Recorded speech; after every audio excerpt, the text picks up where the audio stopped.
That's the wrong page.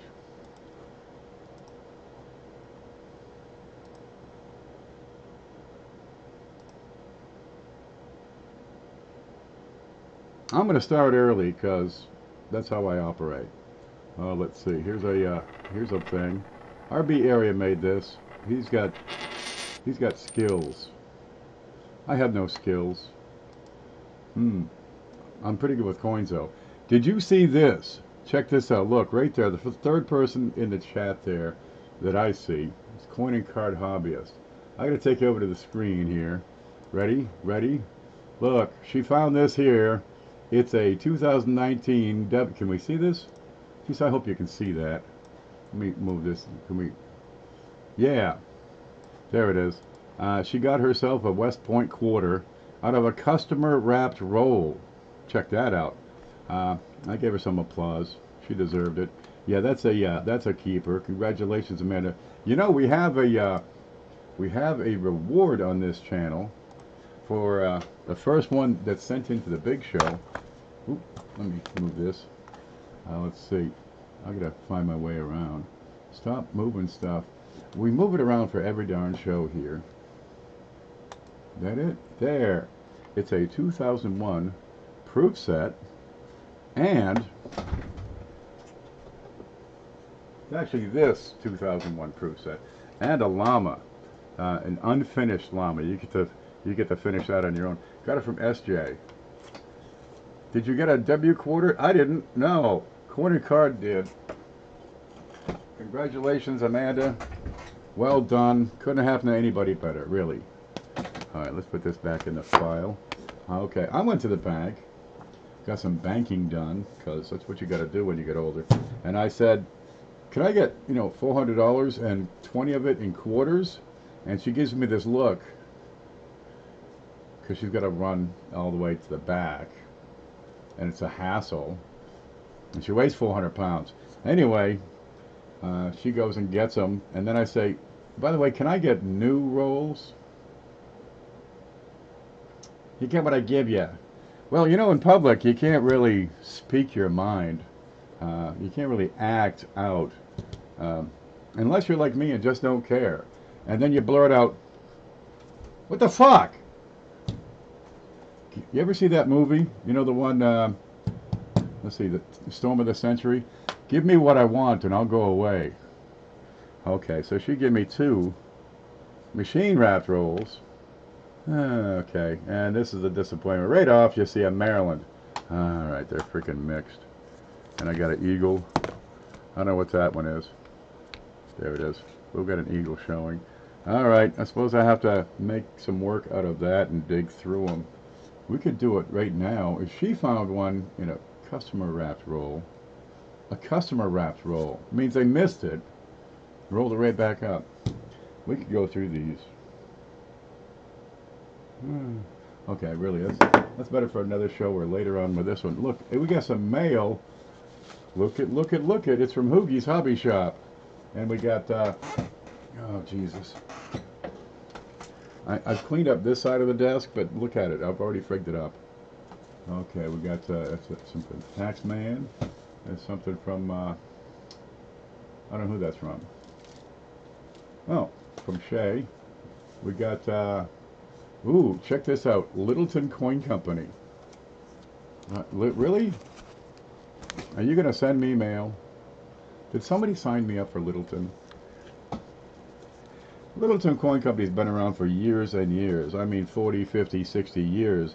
They have an aggressive marketing program. They'll actually send you coins that are worth about $1 and hope that you pay for them, right? You can keep them and pay for them, or you can send them back. What do you got here? Limited time offer for a 2019 Silver Eagle at their cost. Huh? How about that? At their cost. 1 ounce of 9993. Get the world's most desired silver bullion coin at our cost. Limited time. Okay. 1 coin per customer. Is it free? No. It's at $18.50. Well, that's not their cost. Now it's my cost. All right. $18.50. Plus shipping or what? Yeah, right, there you go. Thing is, once they got their hooks into you, they're going to keep sending you stuff every couple of weeks. What's this? Look, I'm still getting diner mail. Stop it. And we got, holy cow, we got this heavy. Look at this heavy lunk. It's from, where the hell's this from? Hawaii. Stand by. I just screwed up the screen. I lowered this down and touched the mouse. Yeah, this is my first mail from Hawaii. Look at it's from freaking Hawaii. Kapali'i. It's from Rob LaHote. Silver nitrate lives in Hawaii. Well, we got to open this one up because this is a well-traveled note. Any more? I think that's all my mail. Alrighty. We're going to have an auction in a bit. I have someone saying, but look, it's a 7-11-23. You must know what you're talking about. You must know what you're talking about when you're spitting out numbers. What's he talking about with all those numbers? Huh? It's heavy. Oh, God, it's heavy. That's about 4 pounds. A sack of sugar in this heavy. Of course, I used to be 5-pound sacks. Inflation and all. Do I complain too much? I'm really striving and doing well, and I'm going to be one heck of a grumpy old man one day. All I can do is get old. Yeah, she says, you'll get what I give you. What the fuck? Okay, Ken, for your enjoyment and the enjoyment of those who take part in the big show, I present to you some 2019 Lincoln cents. Does he ever? Look at this. It's a box of love. It's a professional earphone microphone box. Don't mind the box. That's just what they put it in. My mother did that with Christmas presents, you know.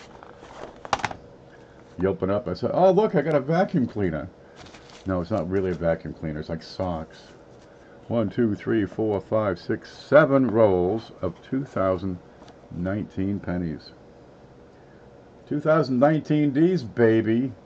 You don't get those anywhere. Not over here, anyway. Well, that's wonderful. He's got a neck. Okay, we're going to put those in the next 1, 2, 3, 4, 5, 6, 7 big shows. We'll get a roll of 2019 D's. You can't get these on the East Coast. Okay, I got to write this down. That's from Silver Nitrate. Where's my pen? My pen. See the show where the guy taped it to his head? Silver Nitrate. God love ya. Yeah.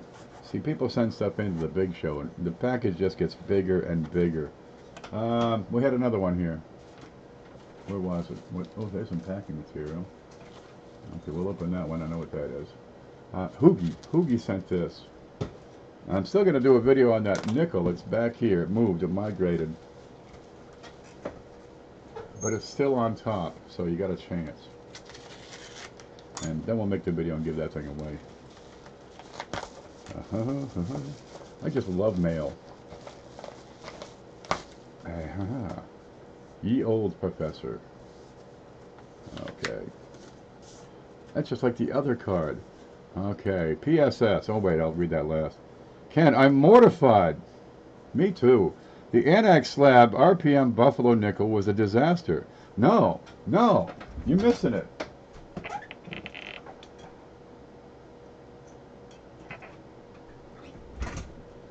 Here it is.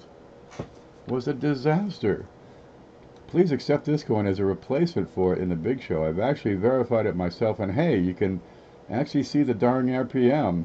Stay groovy. Okay. No, this is one of those things people look for. Is they look for slabs that are mislabeled. This is a beautiful thing. See, they actually have to replace this piece with, you know, that one, or give you the money, or whatever the heck it is. And a lot of times, it's worth more as it is mislabeled, right? If you can show that this is not what that says. This is an RPM number 1, which is what this one is, right over here. But it's labeled as RPM 6. You had one job, Annex guy. Okay, so I got to do a video on that because that's one of those things people look for. A lot of times they're valuable just because they're a mistake. PSS. This is the most old lady-looking card I could find. Is that an old lady-looking card? My grandmother had wallpaper like that. She had teacups that matched the wallpaper too. Okay. I know you will. I'll cherish it. I'll put it with the other one. Now he sent a 1936 S over S. I just looked at a 1936 S over S. What did I do with that one?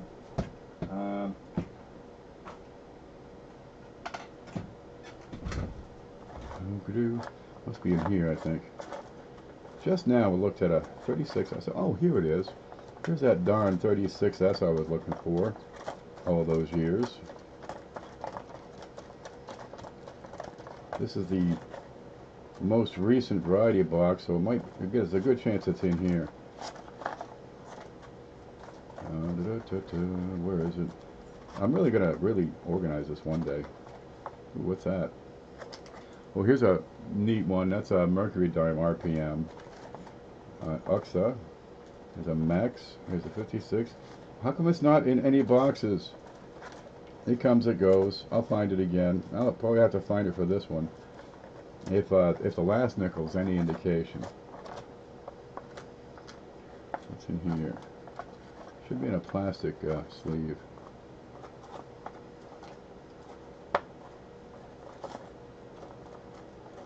Man, I just came across it too. Well, no matter. Let's look at the S over S. Maybe it's the next box. What's this one? Wait a minute. Wait a minute. This looks real good. This looks real good. This doesn't look good at all. Well, there's one back here somewhere. I said, I better put that someplace where I won't lose it. 29. Oh, it's a 29S. And then a 36, but that's not an RPM right beside it. Okay, no matter. So I'm both right and wrong. Here's what I got for a 29S RPM on a Buffalo nickel. Get out the way of the TV. I can't see nothing. Okay, we're going to go to the scope. There it is. It's a Buffalo. That's right. We're going to get in there and have a look real close. That might be a little too close.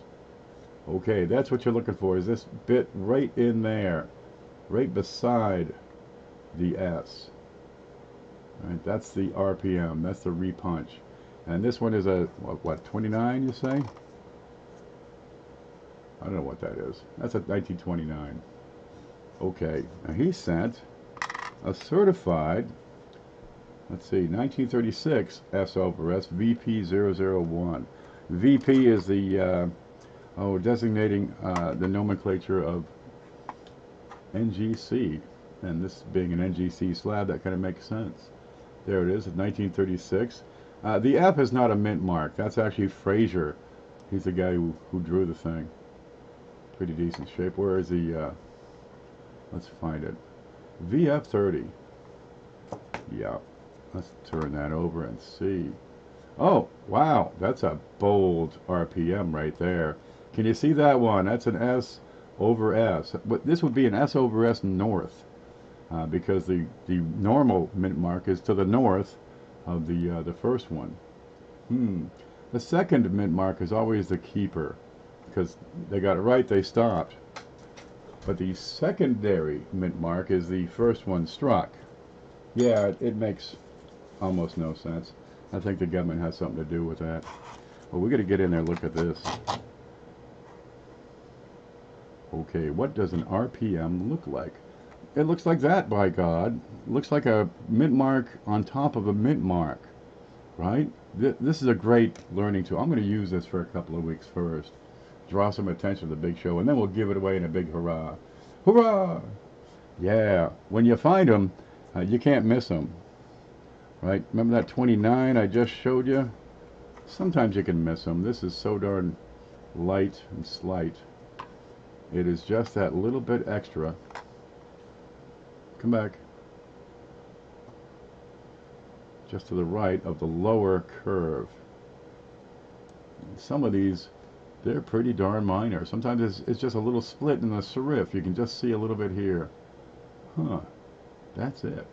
Not much.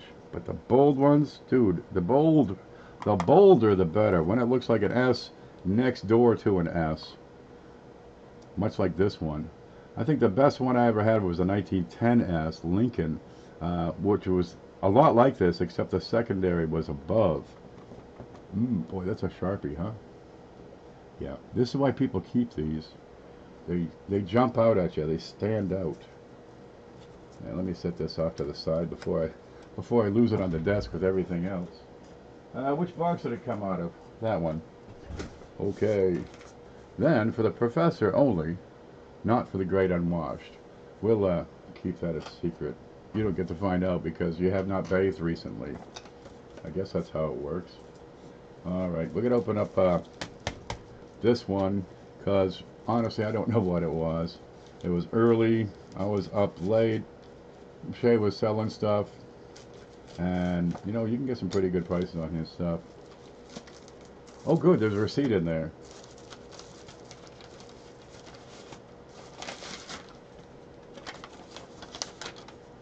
I spent how much on a $50?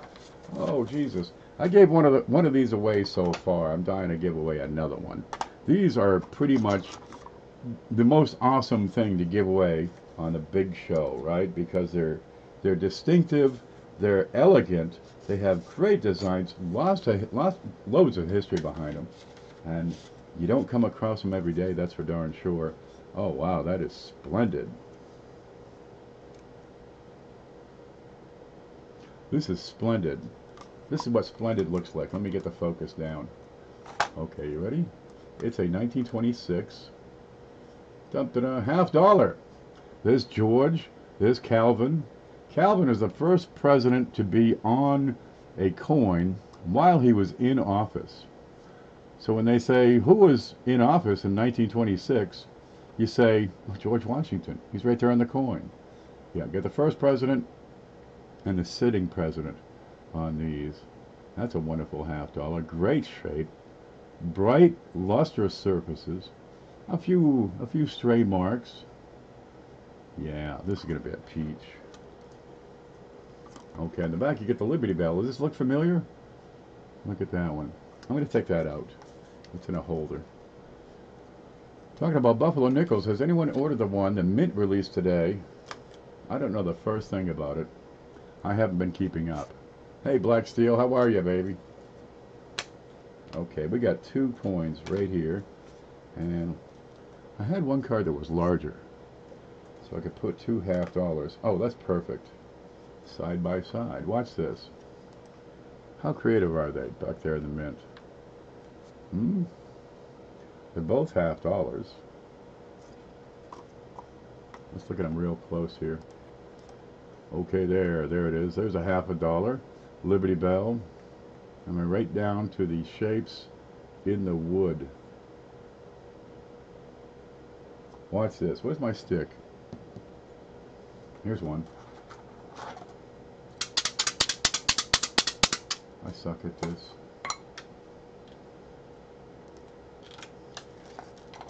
Don't lose my place. Okay, watch this. Okay, look at the grain of the wood right here. You'll see these 2 large, what do you call them, spalts. One here, one below it. Come over here, look at this. One here, and mostly the same. There it is, 26. That's the $50 sesquicentennial. So 125 years. No, 150 years. And over here, it's Ben Franklin. That's a real looker right there. 62. Or these 2 guys. Alright.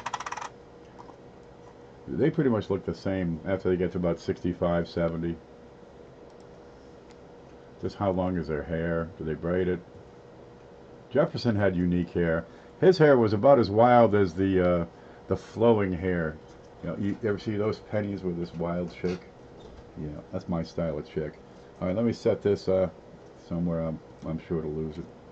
Okay, Sesqui, we're gonna put that in the big show, by God. So where's the big show box? Ah, right there. Okay, and this $half goes in this holder. There we go. Because we're trying to move that out the door today. Okay, where's my armrest here? Is that all the mail? Yes. Yes, I think that's it. We got pennies, we got a nickel. Man, that's a... Check out all the pennies. Yep, we got $6.50 and change there. The $half. Yeah, good. Okay, let's get caught up. What else we got to cover here? Yep, Amanda's got her quarter. I'm going to probably take these apart and go through them and give you some other ideas of what you can do with, you know, 2 rows of quarters. Hopefully there's just quarters in there instead of slug and socket wrenches and stuff. All right, how's everybody doing today? Let me try to catch the chat. I'm going to wipe my eyes real quick. It's pretty warm here. There we go. Summer came today. It's supposed to be here in about 2 more weeks, but it's here early, baby, and it gets real hot. Okay, I can't see anything. Let me just turn this off for just one moment. Bear with me.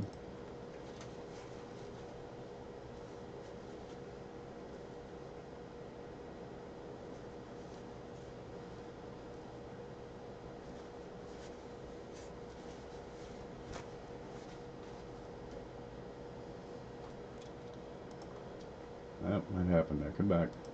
Yeah, it gets really hot. My eyes dry out, and I can't see a darn thing. There.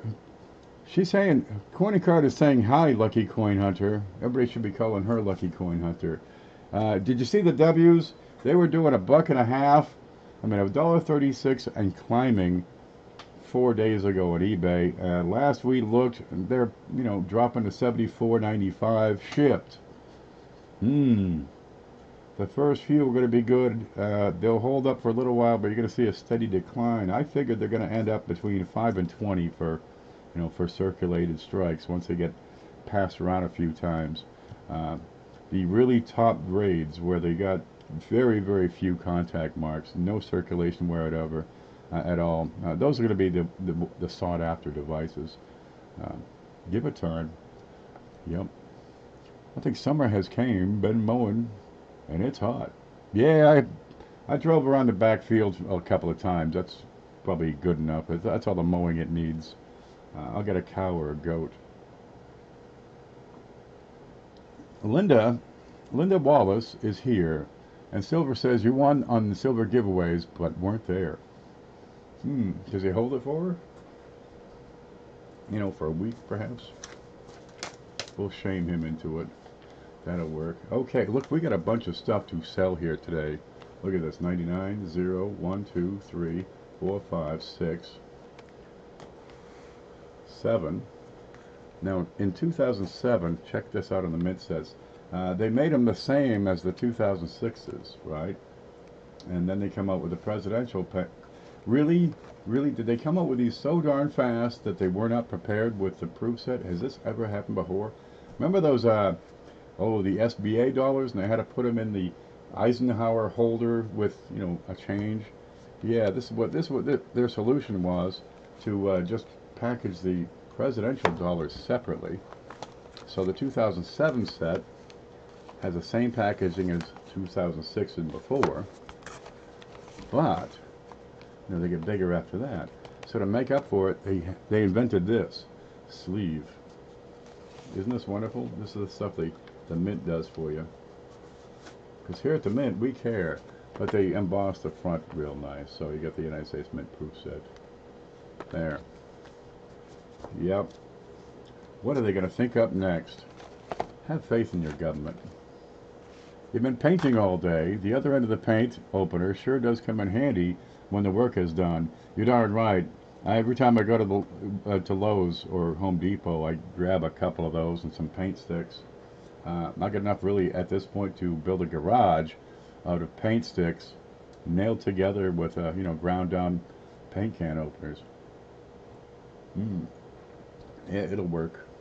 Okay, then you got the 9s, of course, and you got another section here. So they actually knew about this in advance and made the box big enough so to hold all of this. Look at this stuff. It's like a deck of cards. Right? You got your propaganda. There it is. You got your dollars. Aren't they pretty? Okay. You got your quarters. And these aren't state quarters. These are DC and territories. All right. But it's still, these are still United States, right? Puerto Rico, you go there, you're in the United States. Guam, you're in the United States. American Samoa, yeah, same there. That's a small place. I'd like to live there. Then you got your regular stuff, the dime and the nickel and the fat chick with a baby, the single mother there. She's a soccer mom, I guess. Okay, and that is the the three sisters, right? You plant the corn. Here it is, and the corn needs nitrogen fertilizer. It needs nitrogen in the soil, so you plant beans with the corn, right? And the beans create nitrogen on the soil and climb the corn, right? And then you plant squash all around it because it's prickly and keeps the deer away. No fooling. That's the Three Sisters agriculture. Yeah, it's called, co-planting. And then you got these. Now, what do we know about these 2009 proof scents? What makes these distinctive? Anyone? Anyone? Let's see if you've been paying attention. If you don't win anything, maybe you'll get a point or something. We'll start a point system. What makes these distinctive besides the 4 designs for Lincoln's CJ 3.1 gram, Coin Dragon 95%, Smoky Copper. You're all right. That's right. This is the last time they created the penny, the U.S. penny with 95% copper, and it also has 5% tin and zinc. This is the original French bronze recipe. Right? Remember in '63 they took out the tin, and well, then it's just brass. And of course in '82 they took out all the value, and to hell with it. There, 2009s. I'm out of order. Then you get the 10s. Then the 11s, they changed the design. You get this neat. It's an okay black and tan box. Reminds me of beer. And this is a kind of a blue, and it also reminds me of beer. I'm not really sure why. I think I have a beer, but I got one that's been in the fridge for like 5 years. I gotta get my act together. Bueller, that's right. Hey, that's my great-great-great-great-grandpa and grandma you're talking about there, mister. Who's that, Mr. or Mrs. Lincoln? No, Sacagawea. I don't know who, man. Coors? What's ripe? The beer? Okay, let's get into business here. We gotta do something with all this stuff. I got all of these. All of these. Guy says, you want them all? Yeah. Okay. All right, give them to me, but check this out. I wish, now I looked at the proof sets. Every single blazing one of these things. They're good. They're beautiful. But I had to get this too, and I haven't looked at these yet. This is going to kill me. I'll probably have to hold on. What do I do? Do I sell these? There's 139 Kennedy half dollars in here. All 40%. And I have not looked at them yet. Well, I've seen them through glass. Went down to a pawn shop. Get any coins? Just what you see in the case, man. Okay, the boss here, because they got this teenager, his face looks like a pizza. Are you on live chat? It don't matter. Oh, that's right. It's an auction. There it is. Okay, let's see what the heck we got in here. You ready? Let's find my screen. There. Okay. Yeah. These ain't milk.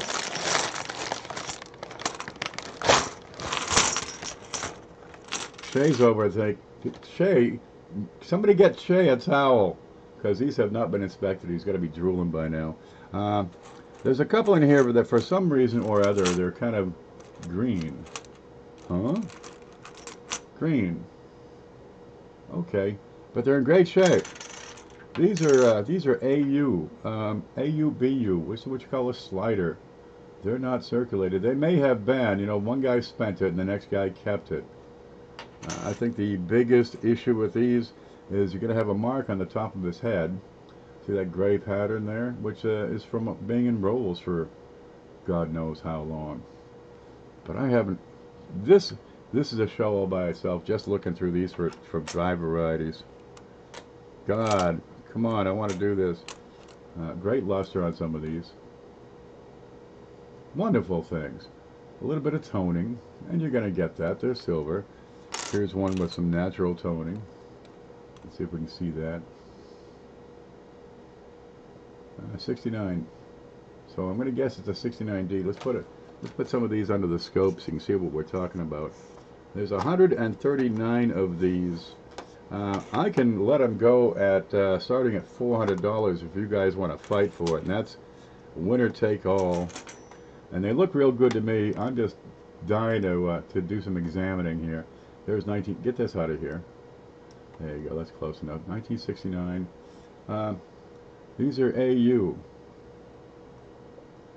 I haven't looked at them. I want to look at them. That's a good pile. Need a 64D? You talk to Shay. Shay's got those covered. But I doubt anybody has ever looked at these for dye varieties. Here, we'll just look at a few here. They're in great shape. Wonderful shape. Most of the contact is right here at the top of the head from being in rolls for I don't know how long. But they were in a little basket when I got to them. 66, 5, 6, 7. I've seen 8s. Here's one right there. Here's a 68 and 69Ds. Yep, mid marks. But only on the 68 and 69s for some reason. 400 is a starting bid. And we'll set these up, give you something to look at. And this is what you're looking at. They're a whole lot better than melt value, I can tell you that. Well, there might be one or two in here. That green one, where is it? We'll put that under the scope next here. Here they are. These are solid condition. He spells out carefully. I try to. Otherwise, I'm going to go through them with a fine-tooth comb and look for all that stuff Shay tells you to look for. Of course, he's a little more higher powered than I do on these. I don't even know what to look for or where, but I got his list. There we go. What's 400 on these, by the way? Let's see.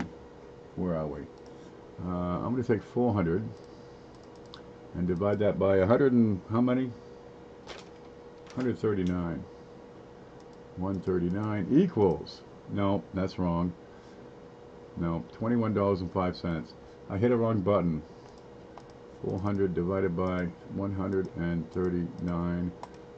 That's less than $3 a piece. That's $2.87. Yeah. Each. Take them all. One money, the whole darn pile. And if you don't have an interest, that's okay. We'll just look at them. That's got some pretty coloring to it. Kind of a pink. Yeah, we'll break them up into smaller bits and I'll go through them and go from there. Let's look at this one. It's kind of pinkish right around the edge, right at the rim. This camera won't pick up that color. There you go. What's the grade on these? Smash the like button, by the way.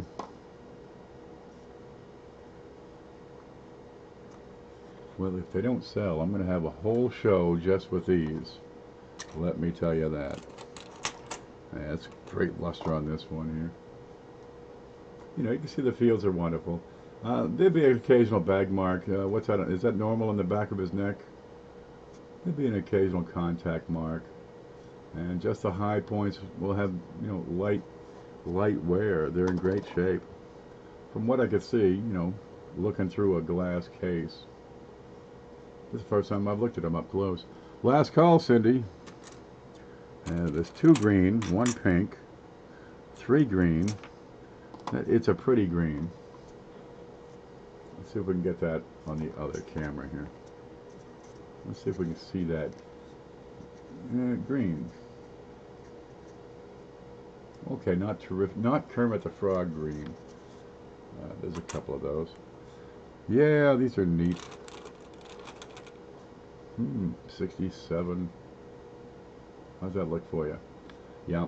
What I'll probably do is, you know, inspect them for varieties and then break them up so we can get, you know, one of each date. And just, you know, do the 5, 6, 7, 8, 9. Is there another one? Just the 5. I didn't see any 70s, but that's not unexpected. Those will be in mint sets. But we can do all the 60s, I'm sure. 67s have distinctive tail feathers. Alright, let me get these cleaned up because they're going to be everywhere. They're going to hit the... What's that one? Oh, we got one. We got a damaged coin. We got a fishing lure. Well, you're going to get... There's one bad one in every sack. As long as we found it. There we go. Yeah, I actually have a little bag of melt back here. I got a couple of dimes, a couple of quarters in there. Got that 64 proof. I fingered up in one show. I'm going to use both hands. Did it go, Cindy? Okay. That might have been kind of high, but there's plenty of things we can do besides just try to move them out all at once.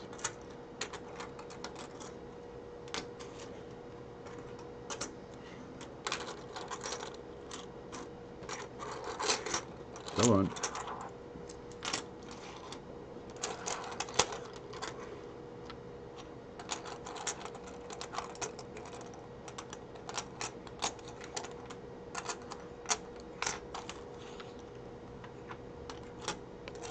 There we go. They clean up well. Look at my desk. I did this across most of it. Put a hook in it. Catch yourself a fish. That's right. Be worth more than $50. Okay, look, you want to look at proof sets or the early bird special, the deal of the day? Where is that? Here it is. I have 14 of these groups. 14 of these. And they all have the same darn thing. Where's my list? Here it is. Okay, I've got 14 available. If you want one, let me know. All right. $24 takes the whole thing. We've got, in each of these 14 groups, I got 2 nickel. No, let's start the penny. Where'd you go? I've got a 1964 proof Kennedy, and these are exquisite. These are wonderful. Got a whole bunch of them. They're beautiful. They're not spotted at all. I like them. I like pennies. Okay, we got the proof penny. We got 2 nickels. One is the 1981S, and that's gonna be the Type 1. If I can get that to, well, it's written here. Type 1. There you go. And look, you get the little, Okay, the 1981S Type 1. And the 2000S, so you get a little more modern in there. So that's a penny. 2 nickels. We got a dime here. It's going to be a mercury dime. Now, with these, it's whatever the date is. You know, whatever the date. And try not to swear at me here. I've got a whole bunch of these. So we're just going to put one in every package. This one in particular is 1945, but they could be anywhere from, you know, 30s, 40s, maybe a mint mark here and there. But they won't be screwed up. They won't be cull. They'll be at least in fine condition. And a couple of them are going to be pretty shiny. But, geez, you got a nice mercury. Okay, let's look at this. We're going to have a Buffalo nickel that will have a full date. And I'm just going to take them out of the bag, you know, as we go. Where's my scope here? It's going to have a full date, a full readable date. What's more, it's not going to be scratched. It's not going to be screwed up. It's not going to be damaged. It's going to be a decent Buffalo nickel. So you're looking fine to very fine is what you'd be looking at. Okay, but not screwed up. All right. We move on from there. We've got a quarter here. Whoop, that's not it. We got a quarter, and I got a whole roll of these. And these are 1932 Washington quarters, and these are all in fine or better. And maybe a couple of very fine, but I think I got those picked out for myself. Okay, so you're looking at 1932, the first year of issue, and they made 5,404,000 in 1932. That's the first year of those. We're going to have a $50 in here, and this is going to be somewhere in the 60s. Okay, there you go. Look, it's a Benji Franklin. 60, 61, 2, 3. I didn't see too many 60s in the batch. And I did find one that had an RPM somewhere. Where'd that go?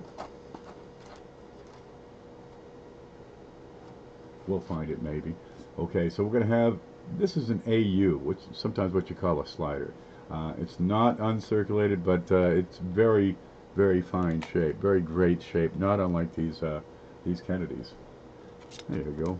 There's a big brother, little brother thing. How you doing, Ben? Good, Jack. Okay. That's the way they talked back then. And we're going to have an Ike dollar in here, and that's going to be a 1971D uncirculated. And I was pretty impressed with that particular roll. Great shape on those. 1, 2, 3, 4, 5, 6, 7, all 8 coins. The penny, 2 nickels. Mercury dime, Buffalo nickel. Let's see, the quarter, Benjamin Franklin, and an Ike, $24. Oh, there we go. You taking all 14?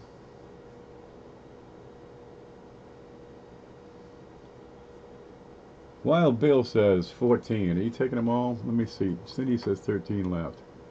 Let's see. Ronnie Joe has one. Ronnie Joe.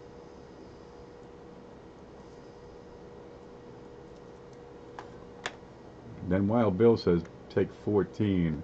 How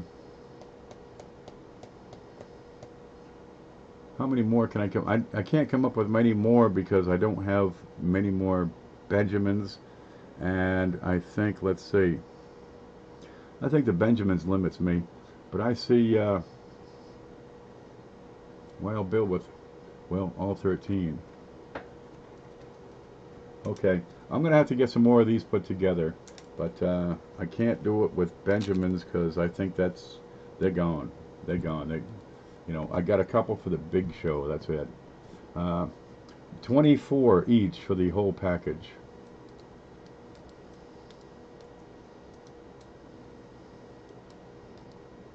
No one.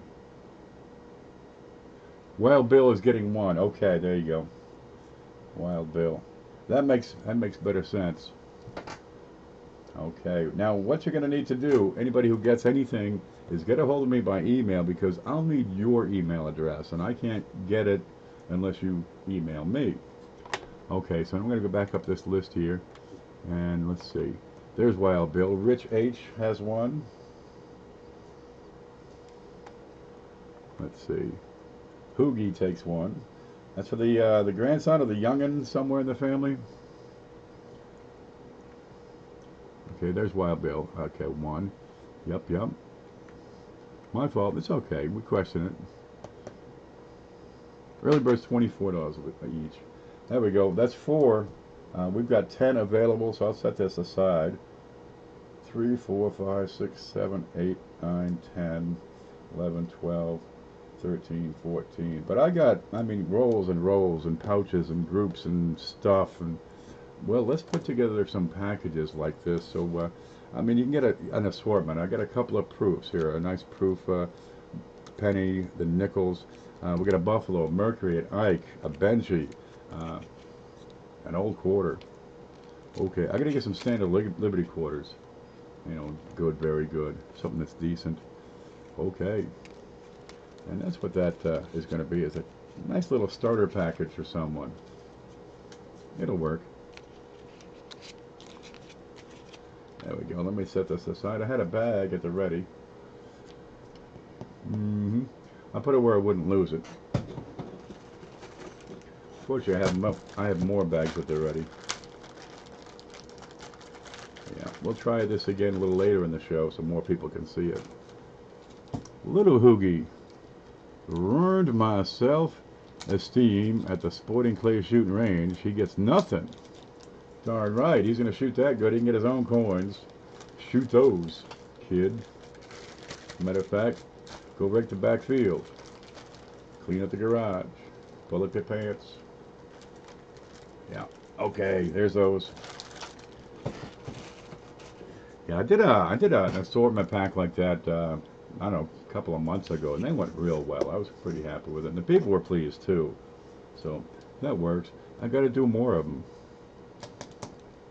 No respect for his elders? No, of course not. He wouldn't put you to shame by beating you. Come on. Okay, the land manatee is here. There's Melissa Hoover Lowry. This is neat. I picked up this thing for next to nothing. Well, not next to nothing, just off to one side of nothing. There it is. You get the sleeve. It's a 1986 Liberty dollar. You know, the Ellis Island. Got everything all original. Got the box. Got the paperwork. Box is in great shape. Okay. Got the nice little presentation thing where, look at that. Ain't that pretty? It is a 1986 S proof, 90% silver. It's a regular old dollar. However, it has this critical flaw. I like a proof to look, you know, proof-like. I like them to be shiny and clean and bright and clear, and I want to see black and white cameo on this. This guy has tone. You have this milkiness across the whole thing. Some spots actually don't have it, like down by the S, below In God We Trust. You'll receive your package today. Okay, what'd you get? What did I send Melissa? I think it was something small, I think, wasn't it? I have no idea. Dude, I sent out so much stuff. I got behind on the Big Show packages by a couple of weeks. You know, it gets pushed off to the side, and then I bury it with whatever I'm doing the next day. And a couple of these got pretty darn low in the pile. Okay, so I set aside some time and actually got the darn things out. So if you don't have your Big Show package yet, figure Monday you're going to have it in. Okay, there's nothing wrong with the quality of the coin. It's sweet, it's tight, it's unmolested. Let's have a look. However, it is milky across the whole darn thing. There it is. It's what a proof should be, except for the toning. Well, some people don't care about that. We're going to start this off at $12, which is actually less than the lowest I've ever seen one of these. You know, what's a 90% silver dollar go for? Starting bid is $12. There it is, 1986, Ellis Island. That's the, here it is, there's the check-in center. That's the welcome center right there. But it's in the original acrylic holder here from the Mint, and you can see if I tilt that on the side, it's in great shape too. It's probably spent most of its life, or just about all of it, either in the velvet package or in my hand being licked. Because if you want to get rid of that milkiness, there's no better way than to just give it a lick. Okay, what's it say on the placard? Right, what does it say? On the Statue of Liberty, right? She's got the torch in one hand, and she's got a book. Do you know what it says on the book? It says something on the book.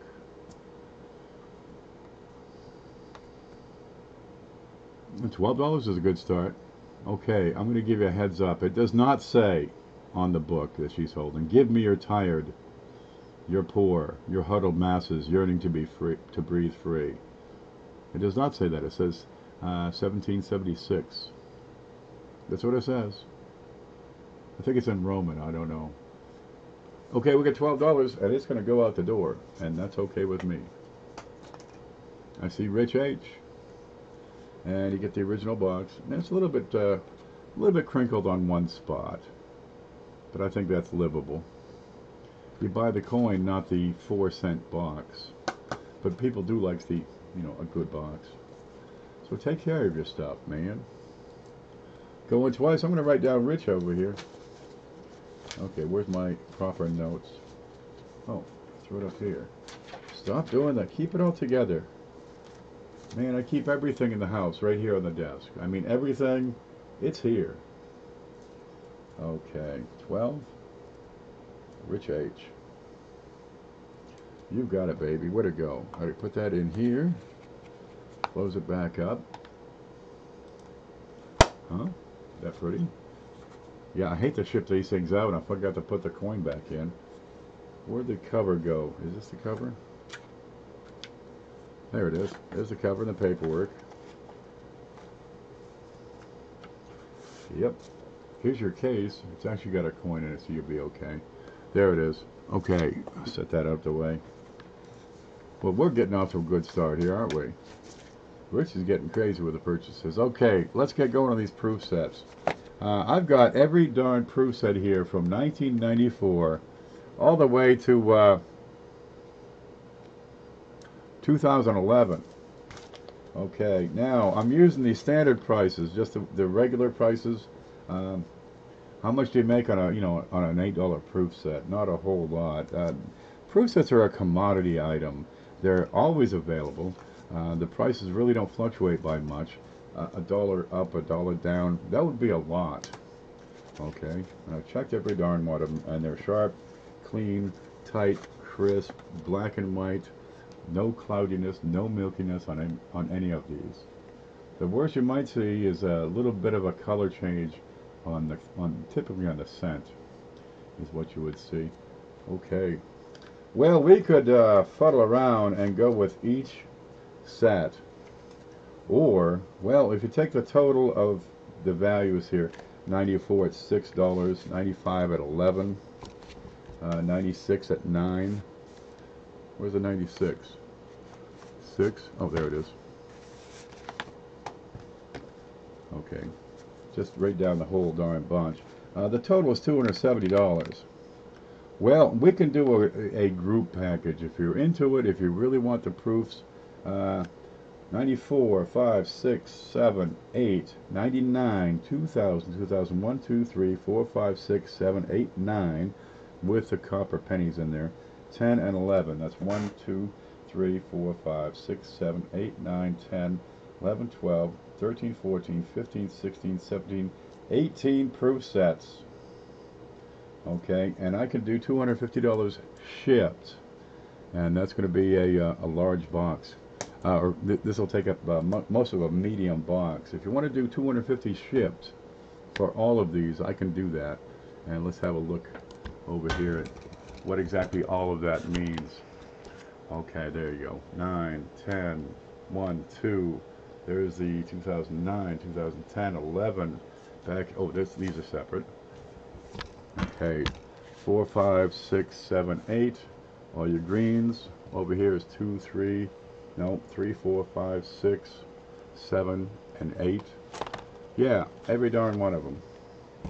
18 sets, 250, and that includes the shipping. So if you get more stuff, we just put it in the box. But if the more stuff bumps the shipping to the next level, that's on you. The chances are these will fit just fine in a medium box. Now the medium box will run about 13 bucks, and that's not too bad. It's like $1 per set shipping. So, and I'm going to eat that anyway. Let's see if we get any bites. Because if not, we could break this into smaller pieces. Do a run of 5 of these and just move them out at the regular straight up price. Either way works for me. Wow, that's awesome. I need a sugar daddy. I need a sugar mama. I keep looking. They're just not out there. I think they want, good looking guys. Who knows? Do each set separately? Okay, we can do that too. I'm ready. I'm set up for it. Alrighty. Let's see. 1994, $6. We'll do them separately. And you will be charged for shipping. Now shipping typically is $4 or $8. It depends on the size, the weight of the package. If it goes over a pound, and you're looking at probably 3 sets would be the limit of the $4 shipping. Then we're going to jump to a pound because that's the way it works over there. Okay, where are we? 1994 is $6, and we can open that up. Bill Betts is going to take it. You got it. This is what it looks like, and you stare at this while I write stuff down. I'm going to put it on top of that. There you go. That shows up perfectly, doesn't it? There. That's what you're looking at on the 94. Black and white. I'm really picky on proof sets, baby. Uh, was it you that said put a proof set in to this guy's package? And I did, but I looked at it and it was crap. So we took that out. I think I sold that for $1 later on. Okay, I get bill bets on that one. Alrighty. 95 is a pricier one, $11. There's the 95. Let's open up. $11. Take it right now and be done. And black and white. Now that 95 penny, I've seen those go for $11 all by themselves. What do we get to that 2009 satin set? There are those of you out there who won't be able to handle this, what I do here. Be ready. 1995 is $11. Well, the way this works out, if you total it all up, it'll come out with $20 higher, and you eat the shipping instead of the $2.50 deal. But it'll take me another half an hour to get through them. That's okay. Let's look at the other side. And the boxes are wonderful. Black and white. I went to a pawn shop today and looked at its case. And, you know, this thing was like 20 bucks. Dude, what do you got here? You gonna flex on this price? No. Okay. Bye-bye. I just turned around and walked away. 95 set $11. We'll set that aside. Now I still have these available, even if they're not sold during the show. So if you still want it, you know, just get a hold of me at my email address. It's right up here. Yeah, I'm going like this because I'm trying to get this shot. 96 is a little better at $9 for the set. 96 and 97 are both $9. There we are. And these all have the paperwork that says Certificate of Authority. There's your 96 proof set. Black, white, not cracked, not gummed up. Great shape. There we go.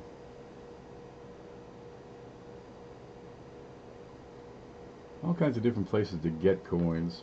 I'm having trouble keeping up with stock, so I'm having to expand outward. Get back into some of my old haunts that I haven't been haunting for a while. And some of them are gone. Dude, I haven't been working that hard and that long. Alright. Then I got to thinking as I'm driving down the road, I haven't worked for the man in some 2.5 years. And I laughed myself silly. It's a wonderful thing. You flush the job. Well, I had to quit the job because I just couldn't do it anymore, man. My back was killing me. Okay, here is the 90, I don't know what that is. 97. The 97 is a $9 set. Beautiful surfaces on these.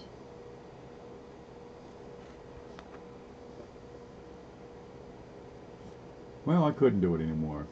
Although I did go back for, you know, a couple of brief periods, but I didn't do any lifting.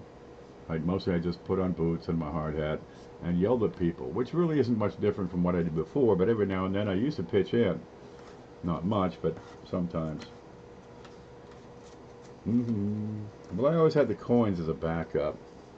And I just, you know, kicked it up a notch. Okay, I did take a break and open a diner there for about 3 months, and that just, dude, that didn't work at all. So now I do coins. There we go. This is the 90, well, I don't know what it is. 98. The 98 is a $13 set. If we can get that to focus. There we go. It looks just like the 97, except it's off by 1. There you are.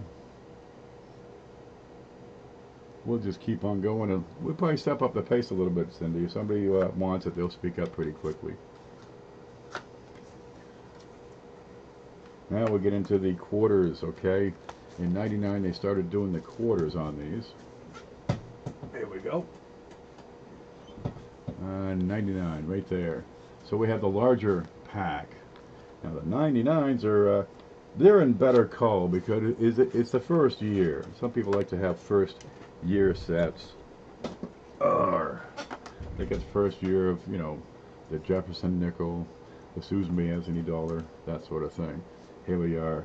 The 1999 is a $9 set, but it includes the 5 quarters.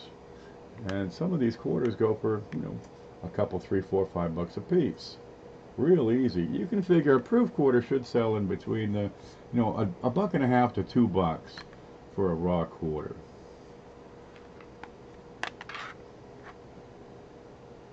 Well, you figure you get 5 of the darn things. That's $7.50 to $10, and we're doing $9 for the whole darn set. And Bill Betts is going to take it.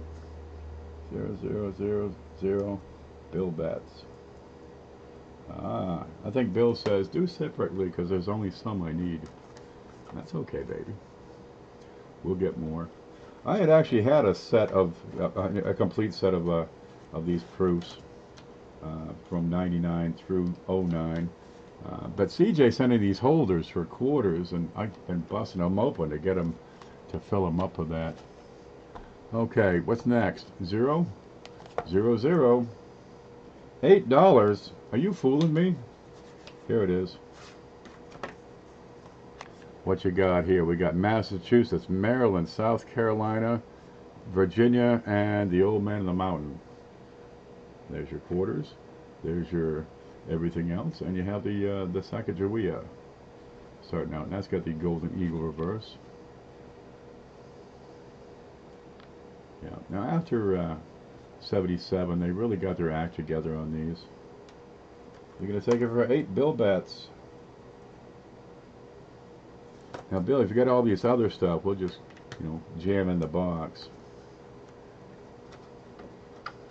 Make that right for you. Okay. 0, 1. Oops. That's got to stay upright. There you go. Now, the edges on these boxes are in real good shape, too. I like when somebody protected their proof sets and just, you know, didn't screw them up. Cover them with coffee like I do. That's okay. I just tear them apart so I can fill up CJ's stuff. Here we go. New York. I can't read that. North Carolina, Rhode Island, Kentucky, and Vermont with the sugar off. Penny, nickel, dime, half dollar, and dollar. The 2001 is 13 is what the book says, but I got a whole bunch of these 2001s for a pretty good price. I'm going to do 11 on these. That'll be fair. I had a bunch of them. They were all toned right around the edges. These are crisp and clear. $11 for the 2001. And you know, if you should happen to have a W quarter, Hoogie's going to take that. I've got one over here off to the side saved out. And the first W quarter to come into the big show, right? We're going to give away the quarter. That person's going to win a 2001 proof set. But I'm going to have a couple of other things to choose from, so give me time. I've got Hoogie on that.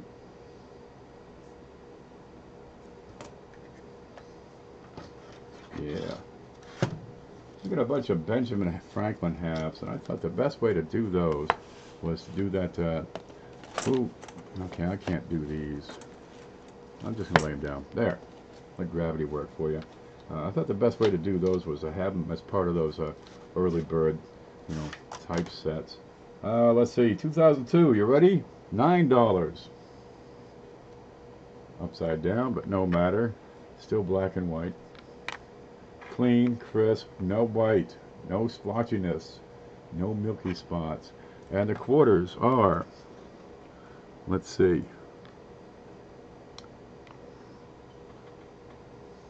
Tennessee, where Amanda got her quarter, Ohio, Louisiana, Indiana, and something else. There it is. You take that, Kim? Kim, I'm going to need you to send me your email address, okay? Because I'm going to send you an invoice, and that'll let you pay for it. But I don't think I've worked with you before. Okay, that's a 2002, $9 for Kim K. Jones. There you go. But it's a pretty simple system. If you've worked with PayPal before, you can use any credit card and just pay right there. I don't get your credit card information. There we go. I'm going to take just one moment. I'm starting to dry out in the mouth. I get these little pills from the doctor, and sometimes they dry out my mouth. Give me just 1 minute. I'm getting cotton mouth pretty badly. I'll be back in just a flash. We'll take a little break. We'll be going for an hour, okay? I'll be right back.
Go.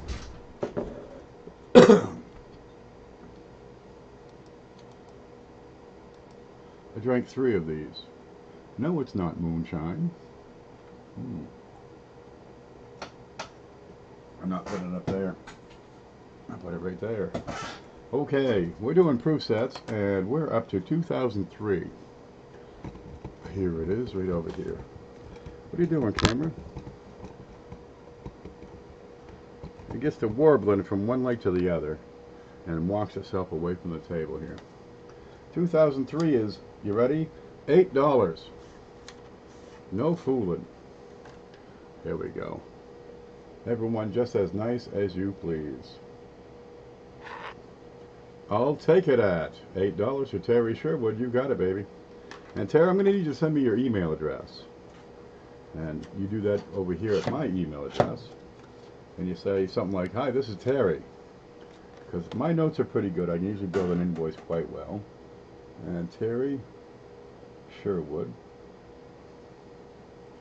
There you go. Because every now and then we get new bidders, new buyers. That's no problem. They usually pay. And if they don't, we'll just sell the stuff up at the next show anyway. How do you open this one? 2004. This is a $13 set. Here we go. And again, the box. The boxes are great. You get the piece of paper that goes in there. It says, here's what it is. You get the beautiful coins. $13 for the 2004. But I don't save your stuff. PayPal does. So if you buy again, I can pull up your address for shipping, which is kind of handy. And there's our quarters. Let's look at these. Bill won it. The 2003.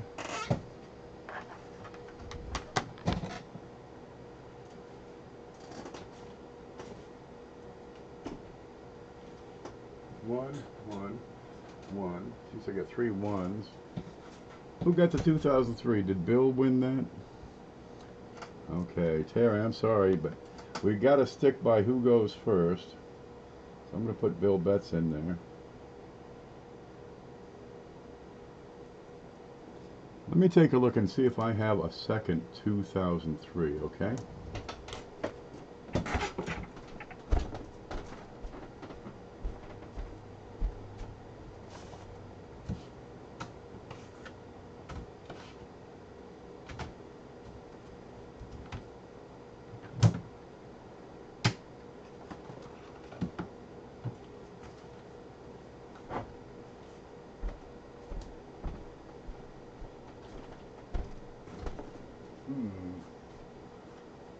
that's all ones.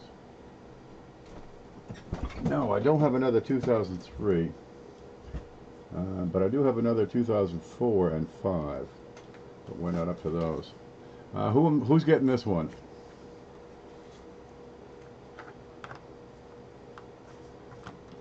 Is Bill going to get that, or is we'll wait on that. Right now I have Bill as the winner on the 2004 3. What's this one? What the hell is this? I have Bill listed for the 2003 right now. Bill? Okay, good. There, Bill gets it. We're up to the 2004, and that's a $13 set. I do have 2 of these. I'll tell you what, if both of them go, I'll take $1 off. Okay, and they're black and white. Let's look at the back. What's on the back? We have Iowa, the cow. I'm not sure what that is. Let's see, Florida, that's here, and Michigan, which I think is the lower and the upper part of Michigan. Yeah, if we get both of these sold, the price is $12 each. And black and white upside down coins. Don't make fun of Texas. You in Texas, Cindy? That's right, you by the lake. But check this out. You have the nickels, both nickels for 2004, which is the boat. You know, they got up on the boat. These 2 guys, they took the chick with her. Hey, they're going on a holiday. They met some friends. They shook hands. A lot of fun. Okay, 2004 is 200 years after Lewis and Clark set sail for the west. My head is spinning. We got 113, so if we got another of these sold on the 2004, we sell the other one, they both go for 12. Anybody up for the other one? John Wolf, you got it, and it's $12 for each one instead of 13. 12, and I got Hoogie and John Wolf. Oh, when you send an email, be sure to tell me your real name. I'll have your email address, but also your screen name so I can put everything together in a link. Sometimes it's tricky. There are folks that have paid, right, but they don't pay it on the invoice, and the email address on their PayPal and their PayPal name don't match the invoice and email I sent to them or their screen name. Look, some people need that level of security in their life, and so, you know, you do some funny stuff and change some names where you get to sign in on stuff, and I understand that. But geez, if you want to interact and actually buy things in real life, it kind of makes it real difficult. So let's make sure that we know who we are. And I don't tell anybody anything. Just did that. Outstanding, Kim. Okay, I've got a 2005 here. Kim, I don't have you, but for the 2002 so far. But I have 2 of these 2005s. And you got dibs. These are $8 a piece. Ta-da! There it is. Now in the 2005, you get the nickels here again. Look, he's looking kind of sideways on these.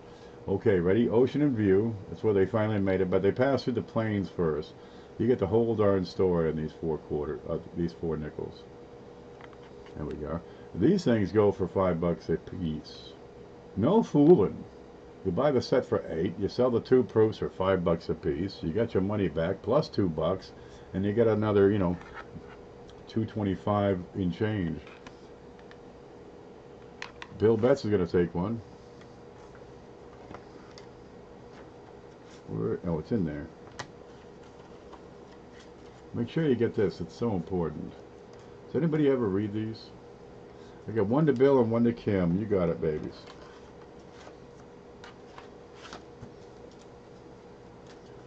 All right. 1 to Bill, 1 to Kim.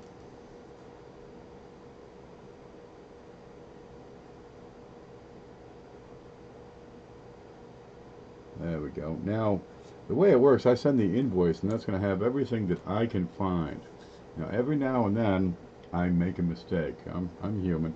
So if I leave something off your invoice, and you pay the invoice, well, I'm not going to ship it, right? But if we get on the same page, you contact me and say, hey, man, you left out that, you know, casino token. or whatever.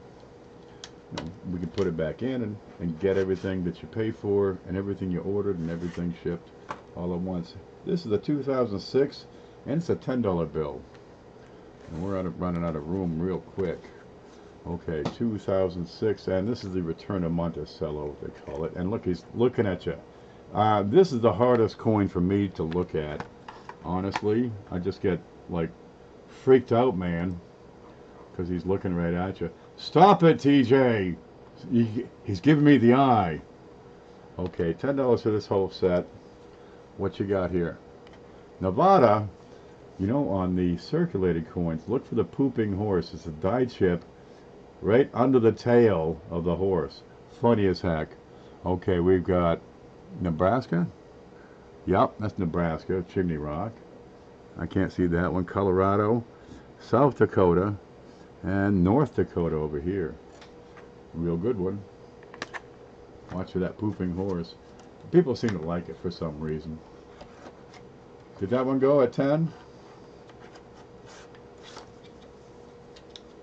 Bill, I have, for 2003, I have Bill Betts down for the 2003 proof. That's free. I have you down for that. 2006 at $10. Anybody?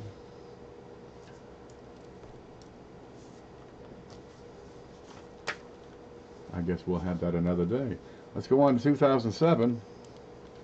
Let's see, where is the 2007? Okay, 2007. Hoogie's going to take that.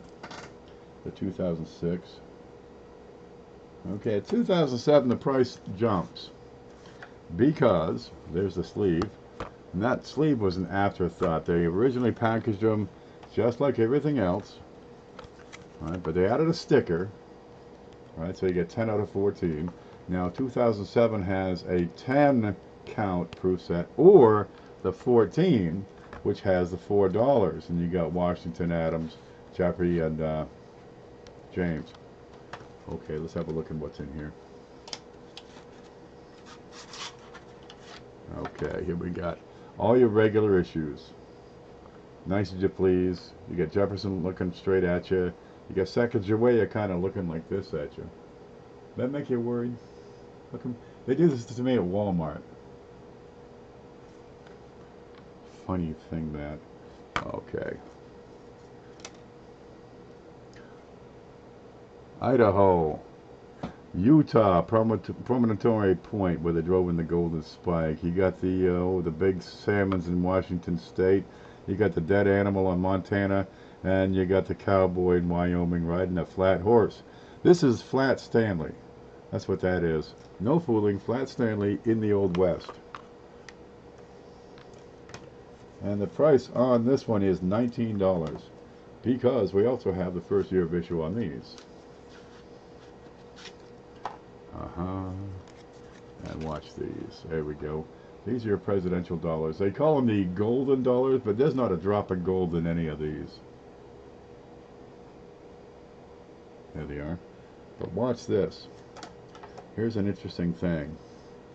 When they did the dollars, they added a new feature for the way they produce these coins. Where is it? Okay. See the old quarters here? This is wonderful. This is the way they've been making them for, you know, since Jesus come over on the Mayflower. They've been making them this way with polished eye and the nice cameo. But on the dollars, they began experimenting with the laser treatment for the die, and the laser actually burns. No fooling. This is only about a 5,500 watt laser, and it heats the metal on the surface of the die to a point that it spalls off. It just gets too hot and it expands is what happens.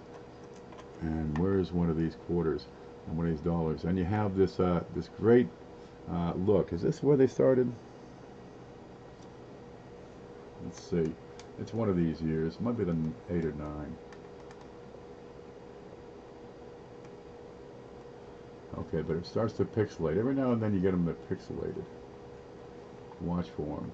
There you go. You see this this finish is starting to change the way these proof dollars look. And then they use this. See that pixelation almost? They use this on well, all proof coins. I think it's really striking on the shields from 2010 onward. And here's TJ. I can't get in there. I got too much stuff on the desk. There's TJ. Huh, kind of neat. Okay, this set runs $19. You caught me off guard. You came on early. Oh, we were just opening mail and talking about the bank and cursing. You know, any reason to curse is good for me. I'm just telling it like it is. Okay, that's the 07. And we're gonna watch that pixelation in a couple more years here, a couple more sets. Once we get to 2010, they did it on everything. I like the new look. I think it's nice and bright and bold, and it works for me.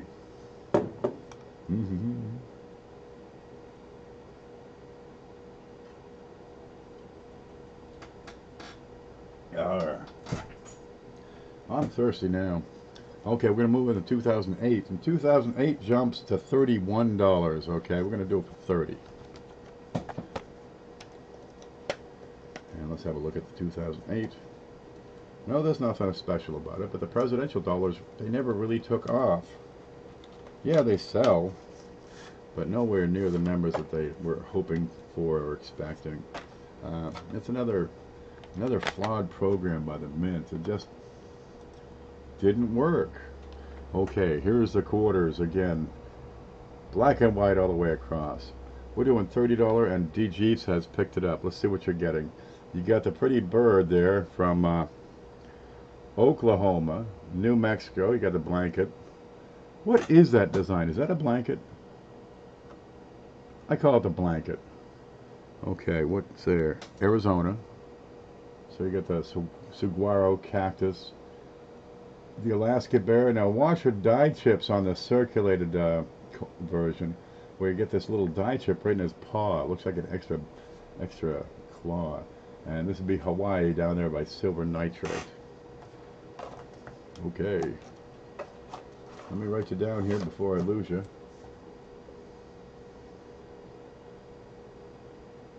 Yep. Now, there's a reason I cleaned up this desk. DeJeeves had ordered some stuff from me, and I invoiced it right and packaged it up right, and I put it over here, and then, you know, some mail got put on top, and then, you know, then the numismatic news came in, and like I got time to read that. Ended up getting buried. It was an entire week past that before it went out. So I really apologize for that. Okay, who do we got here? You got this guy right here, James Monroe. Okay, you got JQA, and this is that computer finish. You got Andy Jackson and Martin Van Buren. Statue of Liberty reverse. And all your standard pieces here. And there's a quarters here somewhere. It's still in the box. It's all good. I'm glad. Okay, here they are. We saw these. Good, I'll put them back. Now, 2008, they just made the box bigger. It worked pretty well. I guess I had a contract for the 2007 boxes. Okay, 2008 is the Jeeps. 2009 is next. Where'd it go? 9. Okay, where's the 2007? Let's get that put up. I'm gonna keep these things together, because if I don't, it'll run away on me. Okay, the 2009 proof set is the last year with the copper pennies, and the pennies are the thing, right? You can get 10 bucks a piece on the pennies. This is them. Now they package these separately, and on the it was just the penny set, it's a flag background on this. All right. So be advised.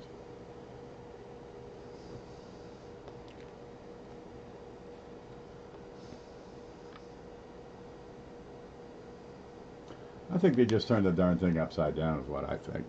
Okay, here it is. Well, there it is. You got all 4 of the darn things. You got the the birthplace, right? The formative years, where we cut firewood or some damn thing, split rails. You got his time in the legislature in Illinois, and then of course he was elected to the president after that. All right, you have the quarters here. These are just splendid. Check out the finish on the quarters. You ready? Pixelated. But check out, you ready? Check out the pennies.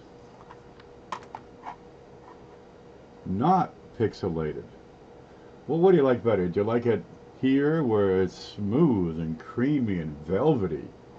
Or do you like the, the Tron look? I think this looks great on a proof, really. This is a super duper ultra mega cameo. They can't get any more cameo than that. But here you have a mixed finish on these proof coins. How about these? You ready? This is a 2009 dime, normal. $50, normal. Nickel, normal. Dollar, normal. But the dollars and quarters are pixelated. They're computer laser blasted.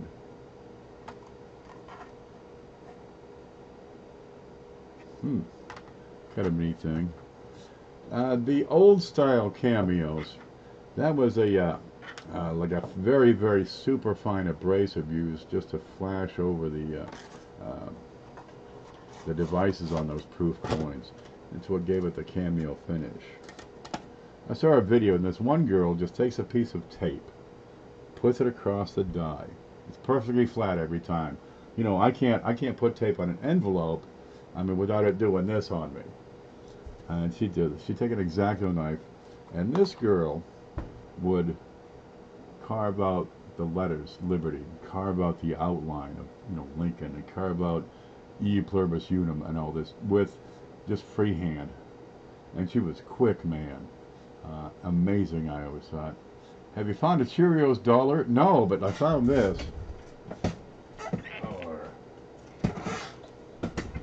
Haha. Check this out. It's a Cheerios penny. It was in a box. I remember where it came from. The guy in apartment 3 came over and says, "Hey man, you want this? Because I know you do the coin thing." Okay. Well, I guess it was in a box on my back porch here. It's screened in, but I guess a mouse got in there sometime between 2002 when I moved to the house in town to here when I found it, last year. So sometime in that 16-year period, a mouse got to it. It's a Cheerios penny. There it is. Okay, back to work. 2009, we start the bidding at $24. These usually go between 26 and 28. I think in the future, the 2009 will be one of the desirable sets because it has the copper pennies. Kim says 24. There you go. And the box is right and tight. Bill says bin is 26. We're gonna keep it. We're gonna keep it going. We're still available. We don't have a bin on this, but they tend to go between 24 and 26. So 26 works. 27 will take it from him. So Silver Nitrate says, "Gimme." We're at 27. It's a good set. There's nothing wrong with it. Now, mind you, when you start getting much above 27, 28, you can probably get these cheaper somewhere else. I'm just saying. You might have to hunt, but we're at $28 right now. $29 will take it, but $29 you could probably get a better price somewhere else. Oh, this is a good set. I'm really picky. I'll go through every darn set they have and pick the right ones. And if it's not right, thanks anyway, man. I got no problem with any one of these coins.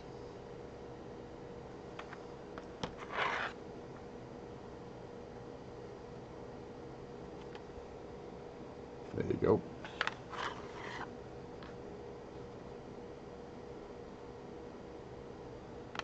Going twice. Yeah. Oh, I picked up some bad ones. I've got some proof sets here that are just screwed up. I get a bunch of them from somebody for the right price, or well, I see some of the pictures. Okay, but if I don't see every darn coin, yeah, okay, you get burned. It happens. Hopefully it doesn't happen so much that you're out of business. But hey, I can still cook. Sold the Smoky for $28. There you go, baby. Now shipping is $4 or $8 if you happen to have a small package and live close, right? The U.S. Post Office just changed the way they do their shipping, and it's now based not only on weight but also on distance. And if I want to ship, you know, to Jacksonville from here, it's going to be pretty inexpensive. But if I want to ship something heavy to, say, France, it gets cost prohibitive real quick. Okay, what's the name?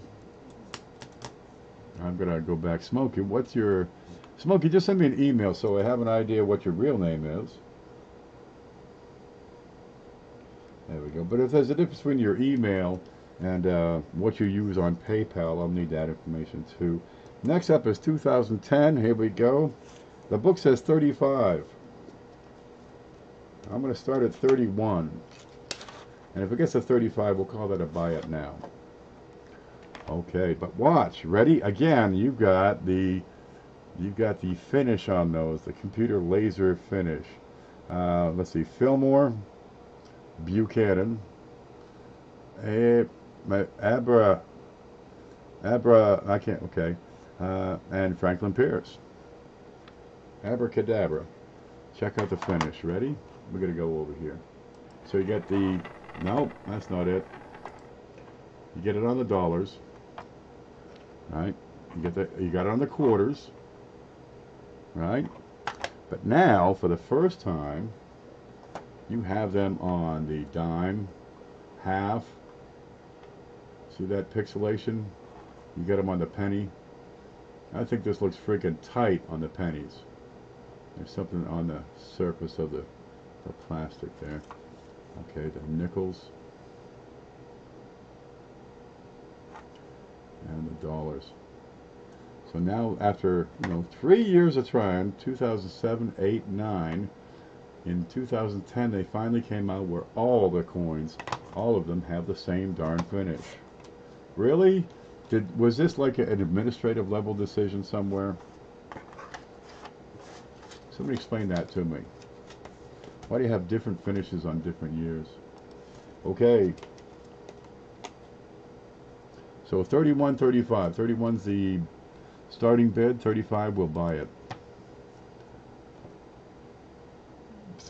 Did Smokey take that? I'm going to grab another glass of water real quick. Probably a couple of them. I'll be right back. So you stay right here.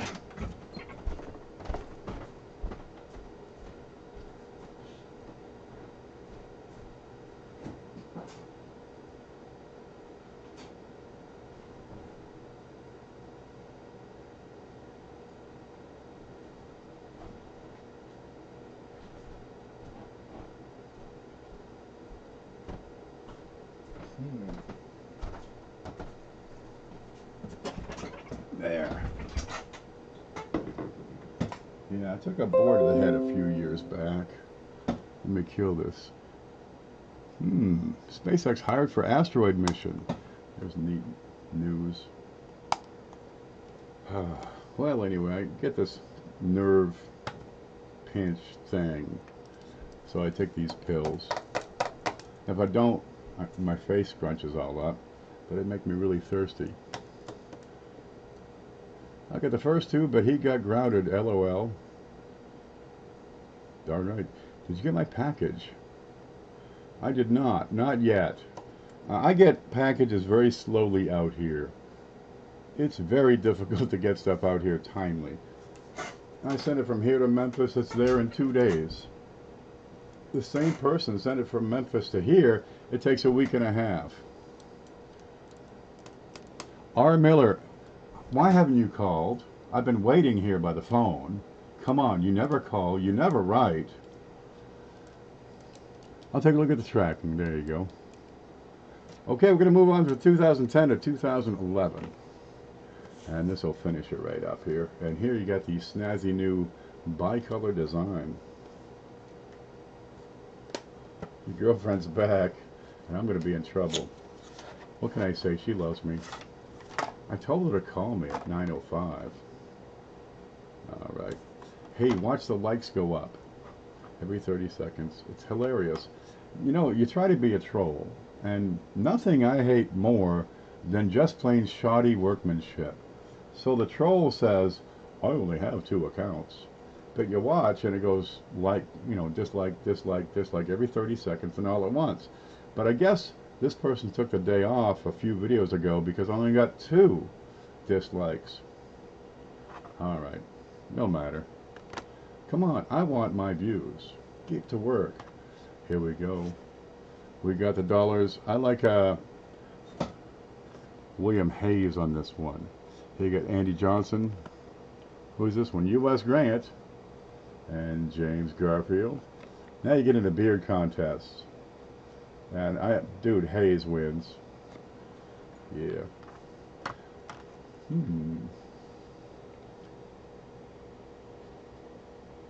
There they are. Let's see what we got in the bag. Can't even see that. Oh, that's why it's up to Chickasaw, Vicksburg, Gettysburg, Glacier, and Olympic. There we go. Got the big ram here. Jefferson's looking at you. Have we got a price on 2011? The book value on 2011 seems to be a bit high to me. I see 33 on that. I've been doing $32, and I've seen the price on the book as high as 36, and no, 32 they go. I'm really comfortable with 32. It works great. Why do I like 2 cents? They're old, they're cool, they're discontinued. They're copper. They're this big. It's a good design on a decent sized coin. There are very few of the darn things. You know, if you have 9 different, you got the entire set just about. There are die varieties in there. You've got woodies. It runs the entire gamut of what you see on coins in one neat little package. Ain't nothing wrong with 2 cents. Give it time, baby. They'll catch on. Okay, we're going to move on from these. Set those all off to the side. I don't know why Rashida didn't buy that 2007. She'd have liked that. Alright. Anybody here suffer from OBS? No. OCS? OCD. One of them things. Where's my scissors? Because I'm going to make you cry. I can never find my scissors. Why don't you put them back in the same place every time? What's wrong with me? They were here. I hunted for them just earlier today. Oh, here's some cash. Alright, here's some more cash. Oh my god, it's sliding into the trash. This is bad luck. What am I going to do with the damn scissors?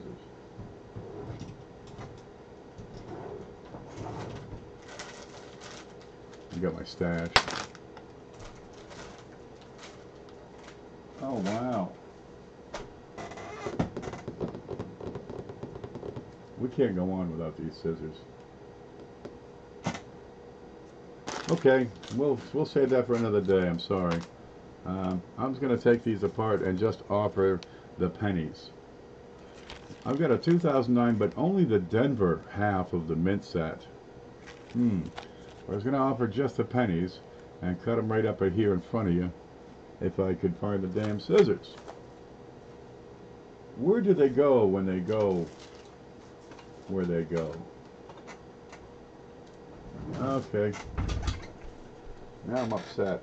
They down here on the floor? No. They're back here.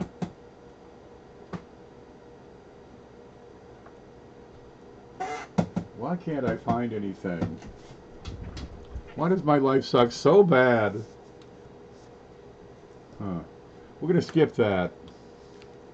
Yeah, well, I want the quarters for my set. I'm putting together a whole set of every single quarter. You know, all 600 of them.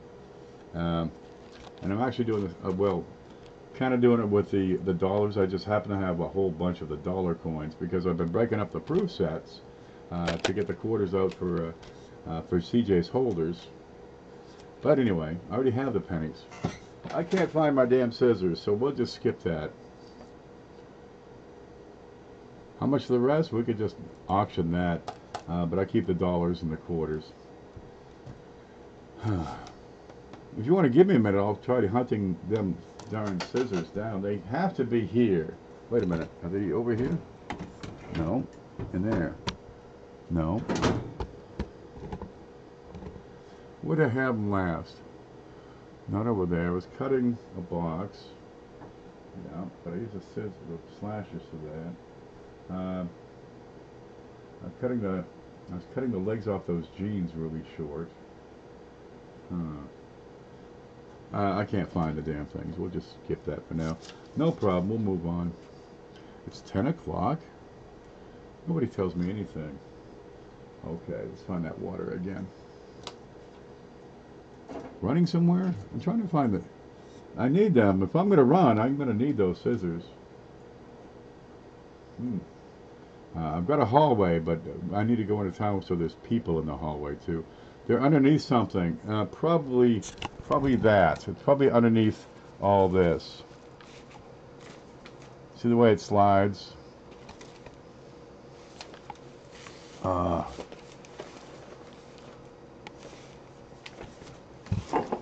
Okay, I give up. We're gonna stop this. I got a bucket over on this side, one of them big tubs you get at Walmart for $7. So when it does slide, it's gonna land in something. Oh, to hell with it. Okay, let's get some pennies. No, we'll get some nickels. I got a bunch of nickels here. You ready? Okay. I got a bunch of nickels. You can start the bidding wherever you like. Because I've been cleaning the desk and we found a bunch of nickels. Now these are all, well, not quite all full date, but you'll see. I've got a 1937. This is a D. We're going to have to zoom in here. There we go. And you're going to find these go up to very fine in condition. Okay, now we also have the 1937. Here we are. We'll put that right beside there. I better slide them down here. Smokey says 1. Oh, we've got this issue where numbers kind of stick. So there we go. We can show that. Now I've got 36 right here. That's a 1936. Yep. So anyway, the mods have to click show, but we can see it. And this is a 36 Denver. So the bid is $1 right now. And this is a 36S. There we go. Not too bad. Just about perfectly fits the picture here. Bill says 2, so let's add another one. I've got a 1935.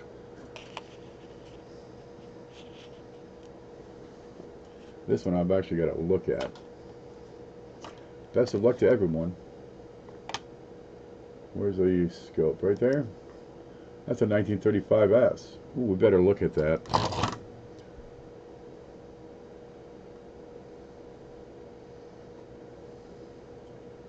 There it is. This is not an RPM. This is a normal one, just kind of smushed and well worn. But that's an S. And we'll put that in with the rest of them. There's home. Okay, 1935S. What? You want more? Okay. Here's one. It's what is it? It's a 1934D, I believe. That's a D. Yep. Here's your horn. Looks like that. Flip it over. 1934. This is what they're looking like. Let's put that in the batch. What's the bid up to? $5 for Smokey? We can do better than that. I've got a 1930, I think. Let's put that in there. There's 1930. Person should have a bunch of buffaloes. And it's an S. And that looks to be fine plus. Maybe not quite very fine. The tail's a little bit flat. Geez, the letters are well separated. Let's look at the braids. And the braids suggest fine plus. There we go. So let's put that 1930 S into there. What you got here? 2, 4, 6, 8, 9 buffalo nickels. That belongs over here because it's a different date. Okay, we're at $5. We can do better than that. Let's put this one in. What do you got? 1929. Ta-da! Pretty good date. Will that get a $6 bid? And that's one money takes all of these. Refresh bill. I see Smokey at 5. Bill says 6. Yeah. How about if I put this one in too? Will this get a 7? Nope. There. It's a 1929. And it's a... Well, it's actually a D. It's kind of a squished D, but that's a D. Hoogie says 10, so we'll put this in. It's a 1929. It's supposed to be an S. Damn it, I picked out an S. Wait one moment.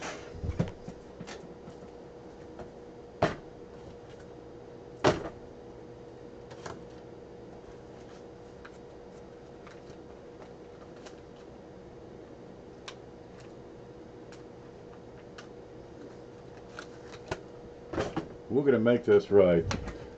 There. Get out of here, old and busted.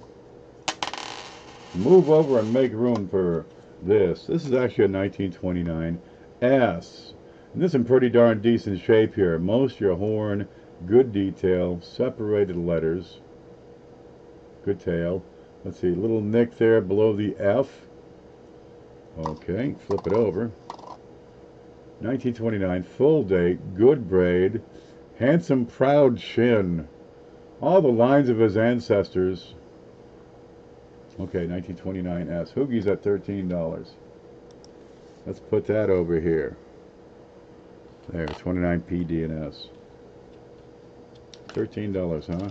Okay, this is a little green on the back for no darn reason. I really don't know why. It's a 1928. It's a little bit green. Hey man, whatever. Okay. We'll put that in here. Get up here. We're still at 13? Whoops. Really? For all this? How many we got so far? 1, 2, 3, 4, 5, 6, 7, 8, 9, 10, 11, 12, 13 buffaloes. Okay. I think we can do better. That's not a bad deal. No, stop. Scope. 1928. Now here you got to look. This gets tough in between the 1928 and the 1926. You got to look at that little center of the 8, right? And look at the shapes of the bottom and lower insides of the 8. We're at 16. That's an S. 1928 S. Let's put that over here. So it's getting there. I got another one here. What's this? Let's look at it. Scope. Ta-da! 1928. What? I did an S. I did a P. This must be, a D. Dum dum dum. There it is. And this is about very good.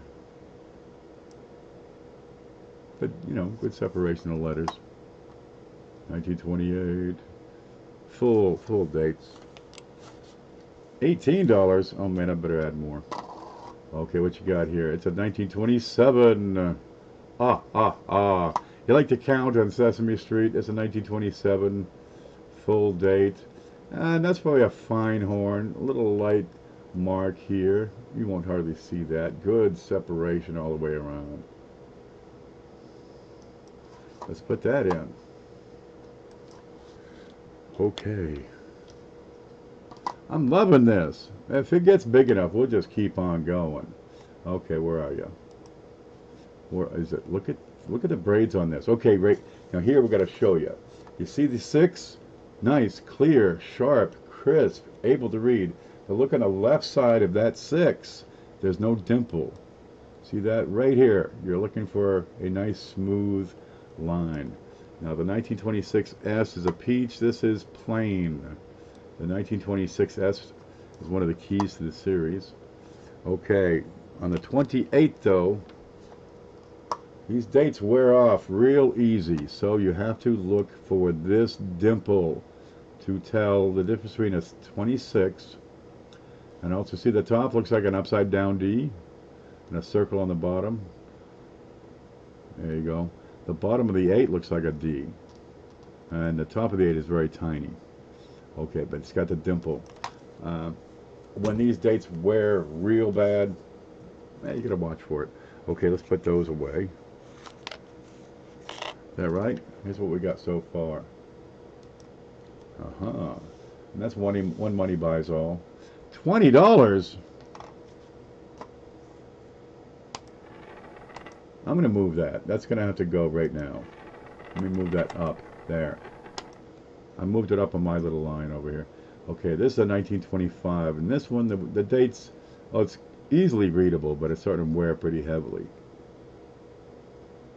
We'll have a look around and put it in the pile. And let's add another one too. What do you got here? What do you got? I got a 1923.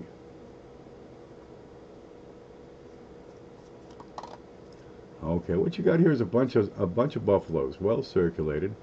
Some are quite decent. That 29S is very fine. Of course, the later 36, 37, they're usually pretty decent for sure. But boy, it's so easy to lose a date entirely on these. We've got 20 different buffaloes in this package. So far, I see Hoogie with $21. There they are. And each of these will come in a beautiful piece of plastic, right? Nothing but the second best for you guys.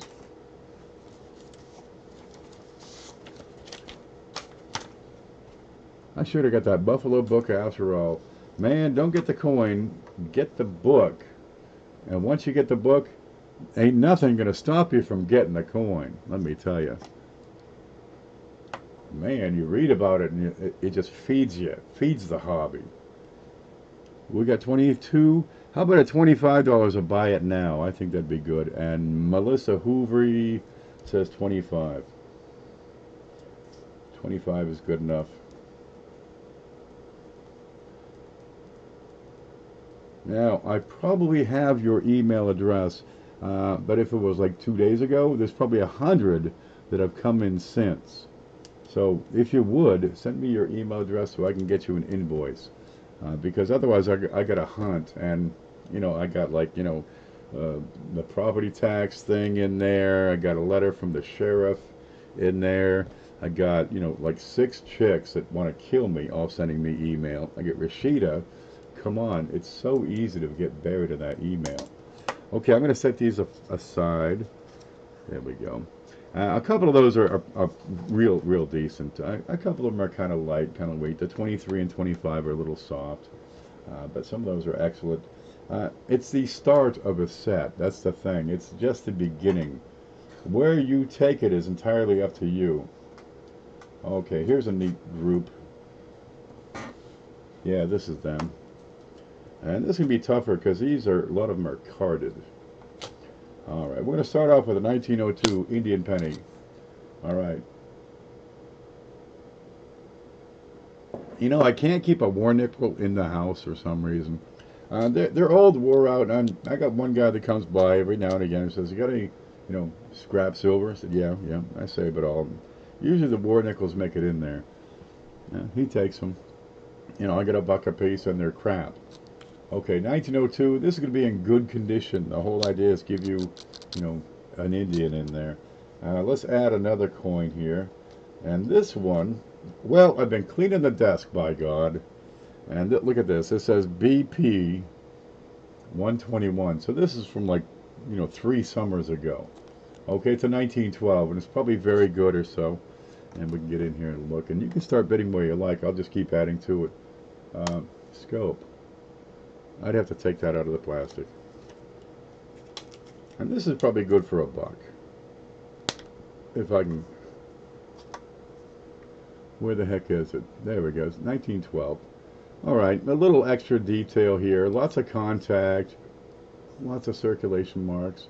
I've got a lower chin. I've got some detail in the ear. There we go. We got some rise on his cheek. But there's a lot of circulation marks.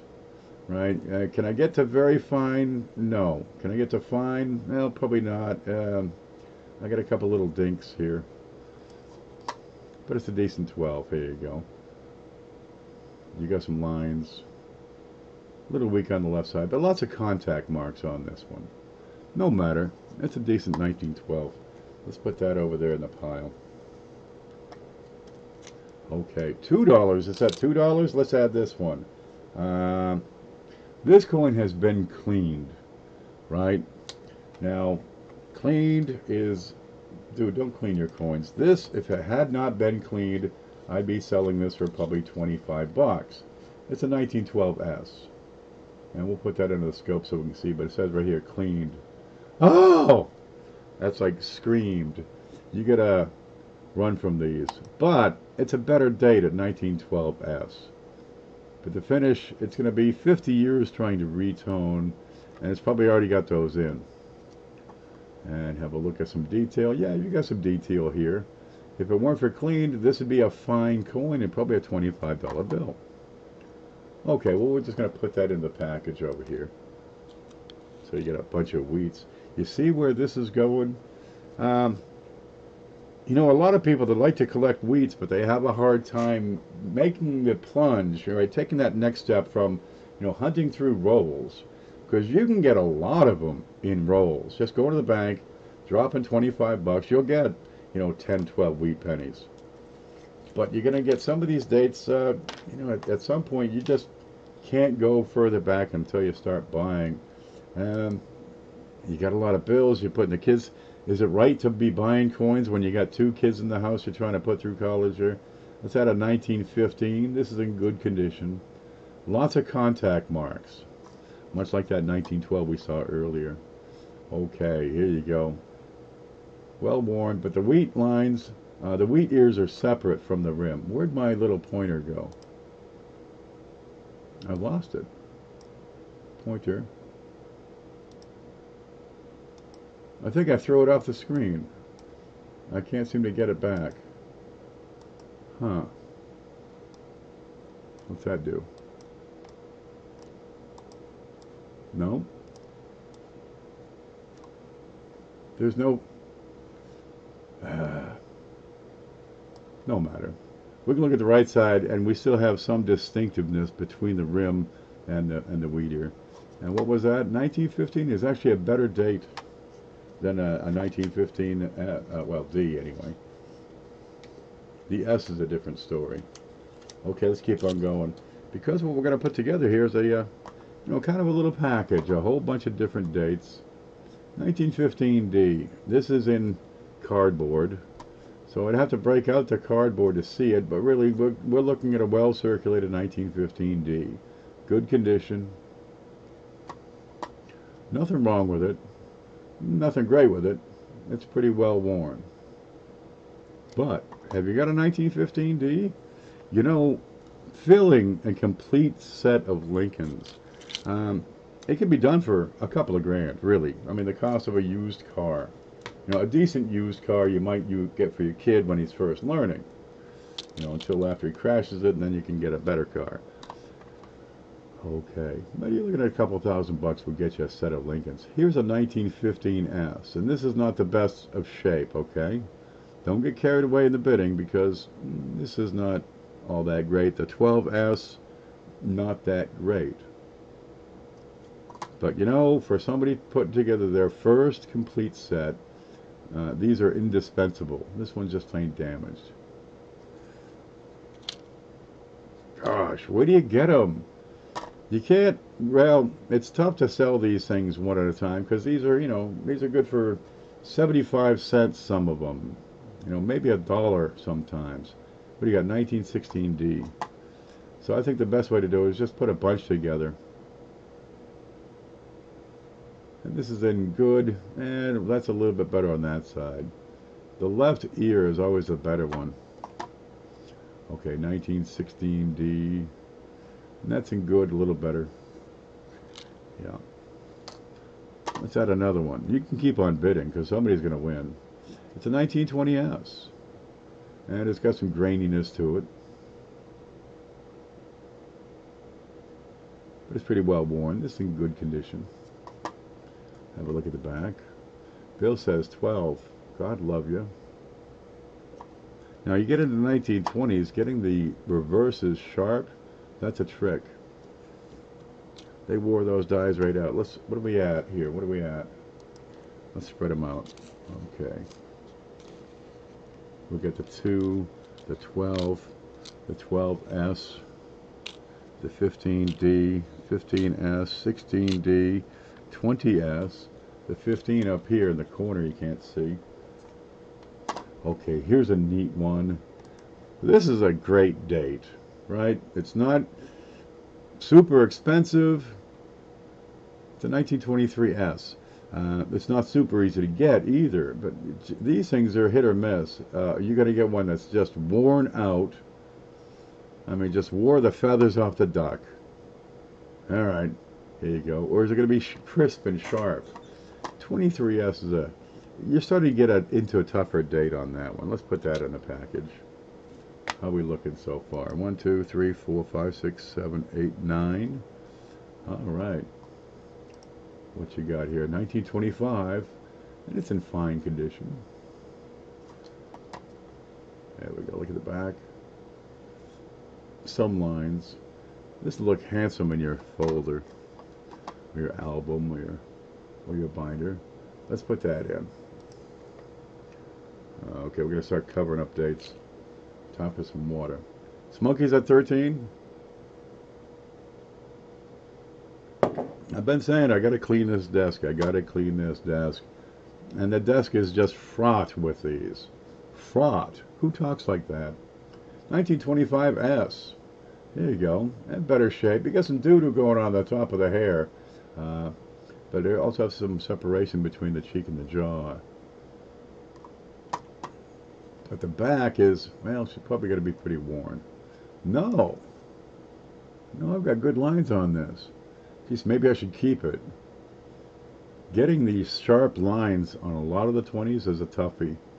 Insist on them, and they will go up in value. Kevin's at 15. Okay, Kevin. Let's see how you do when we add this. 1926. Also in fine condition. Now, if these been cleaned, I'd tell you. There you go. You get some lines. That's about right for fine, but you get a sharp reverse. Okay, let's set that over here.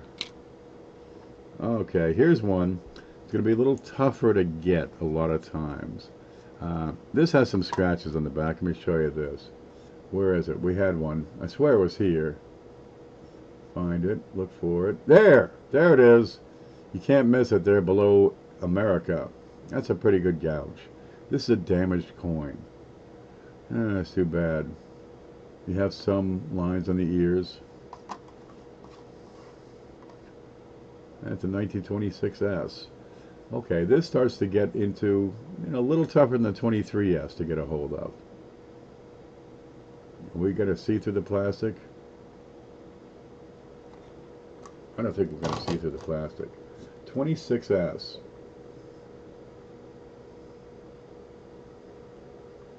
I might have to take that out, but it is a 26, and that is an S. I'd call it good with a scratch reverse. Okay. When you start filling that set, this is going to be this one's going to be one of the last 10. Jeez, it's so hard to get that one. It's really hard to get them with sharp reverses, to tell you the truth. Here's a 27D, and it says very good. And over here it says DD, so it's a dollar deal. But we're going to put that in the package. This one's neat because it was struck upside down. There it is, 1927D. And if you flip it over, the other side's upside down too. Look at this. Both sides are 180 degree rotation. Okay, let's put that in there. What are we at so far? We got all this. Let's go up on that camera here. Next one. What, you want more? What are we at?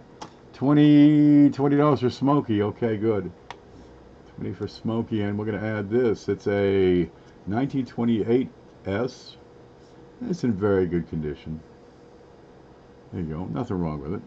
Okay, but check this out. This is what you call a small s. I need a pointy stick. In 1928 and in 1941, you have two different styles of mint mark used that year. One is a small s and the other is a large. This one is the small. The 1928 large s, they're tougher to get, and they don't usually command a premium, although the people that are in the know snatch them up. Let's add this. It's a 1929D, and this is starting to get into better shape. You know, as times go on, they get into better shape. You'll see. 1929D. And this would be in very fine condition. Problem free. Good solid wheat lines, both sides. Let's put that in. Okay, what do we got here? That actually is separate.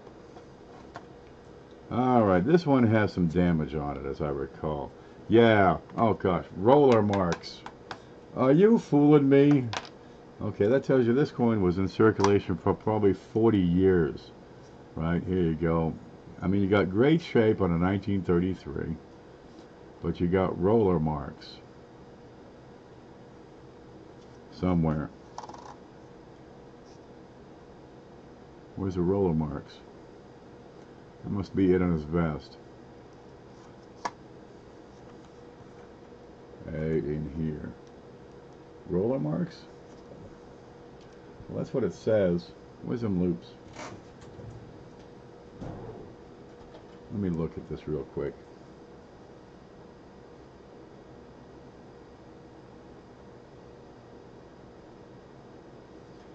It could be roller marks. It could be, you know, somebody with a nail. Either way, there it is. Not too bad, but it has a couple of marks on it. Let's put that in the package.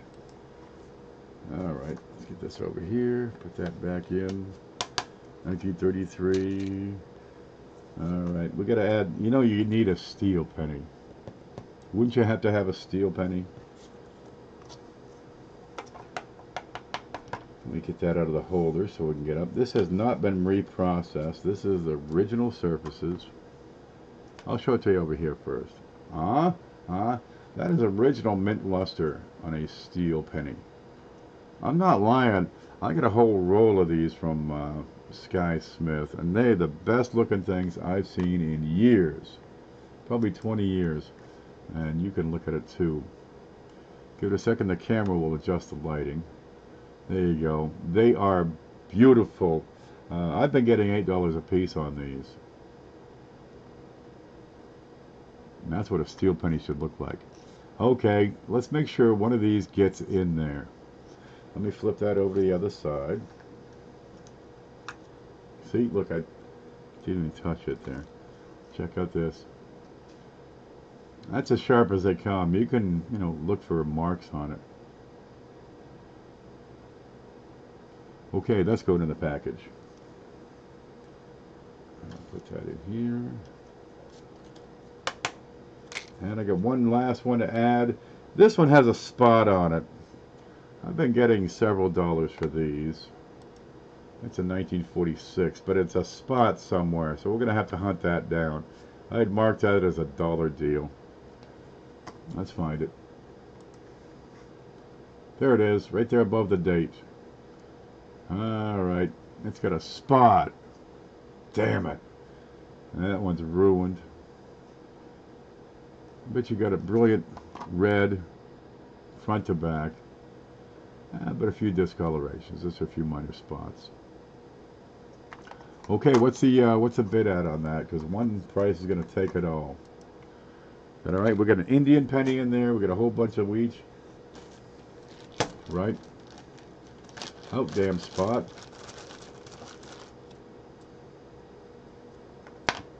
Let's add this to it just because we ought to have this in there. 1936, huh? Let's flip that over, see what we got. Look at the braid. That's every bit of VF and then some. Let's look at the horn, see what you see here. Okay, that's VF. It's a plain Philly. Yep, we're going to add that into the package. It's at 32. Gosh, how many more nickels do I have? That one's green. That one's dirty. Skip those. 33.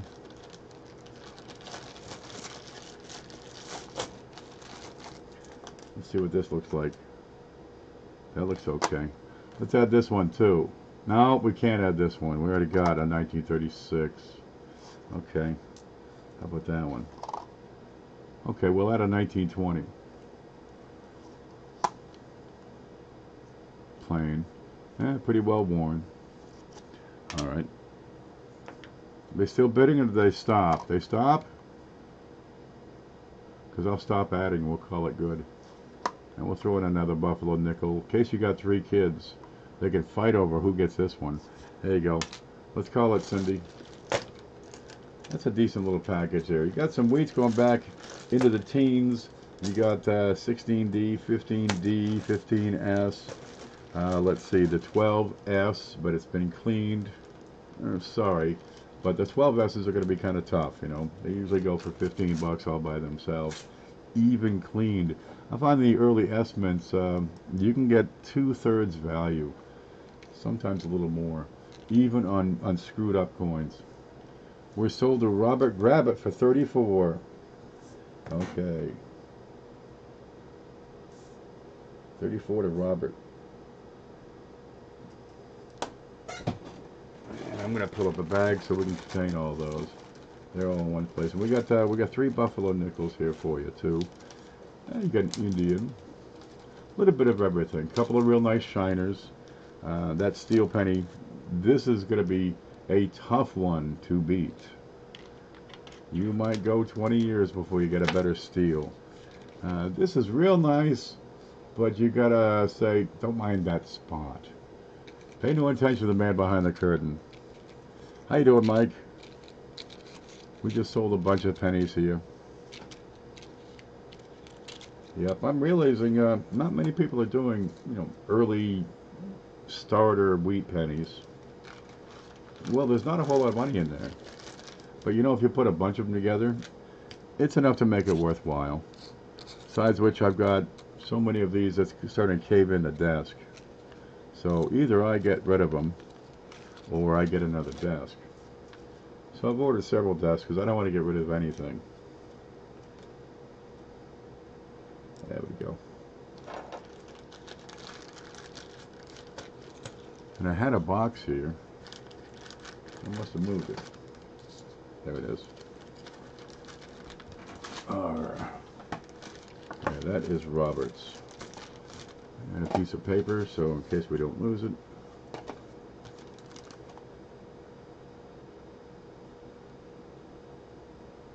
There we go. I figured I'd have a, you know, cleaning the desk auction. Well, this is kind of what it would be like. Just keep adding stuff and get it off my desk, man. It's tough. Man, there's so much stuff here. I found this actually in the can of wheats. I don't know how it got here. I don't know how it got there. What do you got here? It's a Canadian large cent. Here we go. 1892. But check this out. It got some kind of real deep, hardcore wood grain. That's not stained up. That's woodies. That's a problem with the alloy mixture. We can look at the other side and have a look. Straight her out. It's mostly one-sided. That does not want to zoom in. I would give this a fine condition. This is 1892 and it's obverse number 3, which means you're looking at the design of her cheek, of her lips here. Right there. See that little extra scowl? I mean, she was like pissed like you never seen in 1892. This is obverse number 3. The little cleft on the chin, the roundness of the chin, the bumpiness of the nose, and that extra bit here where their lip just, you know, going like that. We'll go around here. We're starting this at $5.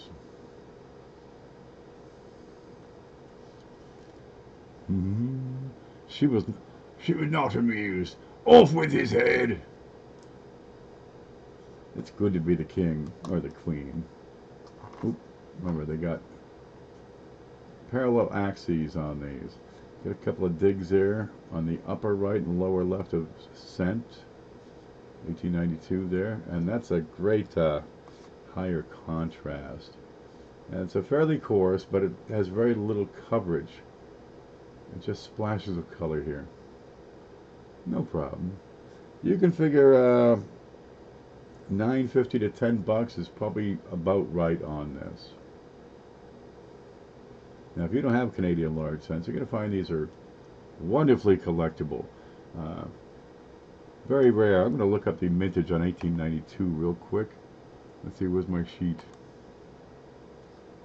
Coin spreadsheet, Canada, 1892. Right there, outburst 2, 3, and 4. This is outburst number 2. For all of them, you've got a 1.2 million produced. There it is. Imagine having a U.S. coin with 1.2 million produced. What would it be if it was a Lincoln penny? If it had 1914D. And this guy's going for $5.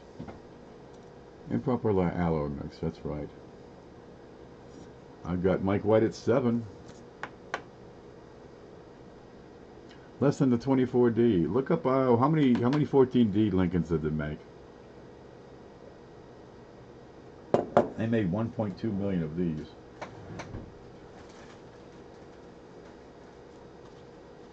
There we go. I'm going to wipe my eyes real quick. There it is. Give you a better look at the whole coin.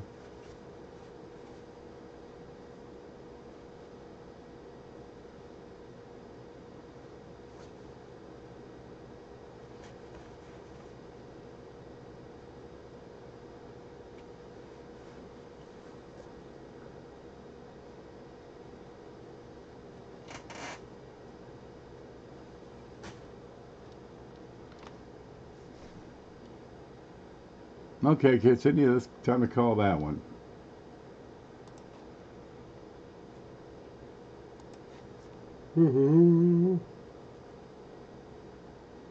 No, wipe my face. Not wipe my ass, wipe my face. I'm just really dry.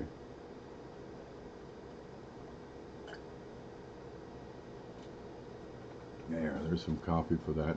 Sold to Mike for $7. 1892, where are you? Mike White? Mike, make sure you send me an email so I can get you an invoice on this. Okay, let's get into U.S. coins. We did that wheat group earlier. And just start where you like bidding on this. Well, I put it up here. What you got here is a Type 2, so we're going to have a deep cut N on the back of this 1909. There we go, and it's a VDB. And I would give this XF. These typically go 9 to 12 in XF for a 1909 VDB. That's the first one minted. Pretty good shape here. Let's look at the other side. There's your VDB down bottom. Yeah, right in the bottom, you got a little ding. I don't think this is a killer for the coin in this grade. There it is, but you need a VDB in your collection.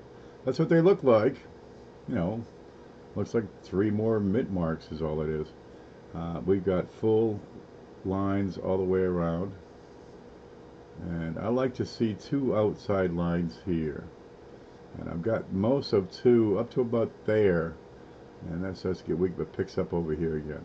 And Type 2, you're looking at this end, that top corner. And by deep cut, you're going to see it, it actually goes into the leg just a little bit.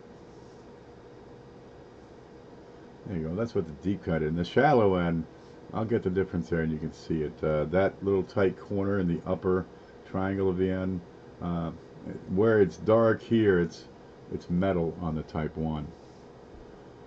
I got my 1909 VDB about a month ago from me. Oh, good, good. It took a while. You ordered like 2 months ago.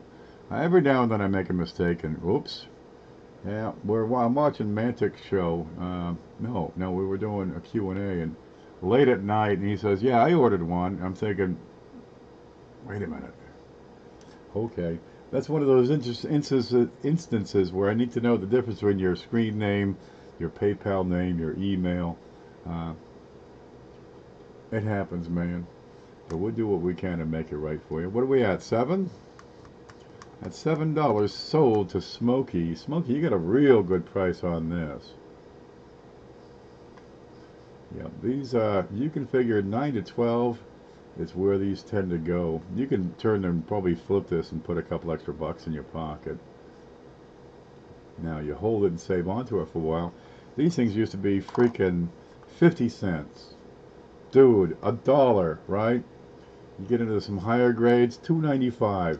Something like this. 30 years ago, these were $2-3. No fooling. I remember a 1999 SVDB with a price of $200, you know. Man, who can afford that? See, coins are an investment. Okay, let me get to here. 1999 VDB XF Smoky at $7. Good Lord. Okay, I'm going to smoke a cigarette, get some more water, and make some while I'm at it. Let's take another little break here. We're 10:52. We got a lot more to go. Should have started earlier, but I wasn't ready. What are you going to do, huh? Here, let's just stare at these for just a bit. And we'll probably do some specials using those. You know, instead of the Benjamins, we'll have 40% halves. This thing does not want to cooperate today. There we go. Let's take a moment, refresh ourselves, use the bathroom, you know, do some painting, whatever turns your boat. Have a cigarette.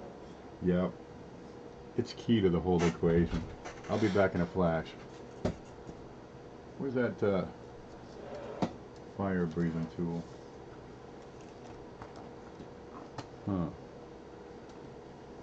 No, I think we might have to shut this down. Okay, I'll be right back.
There. I'm a two-fisted drinker. Coffee and water. That ought to do it.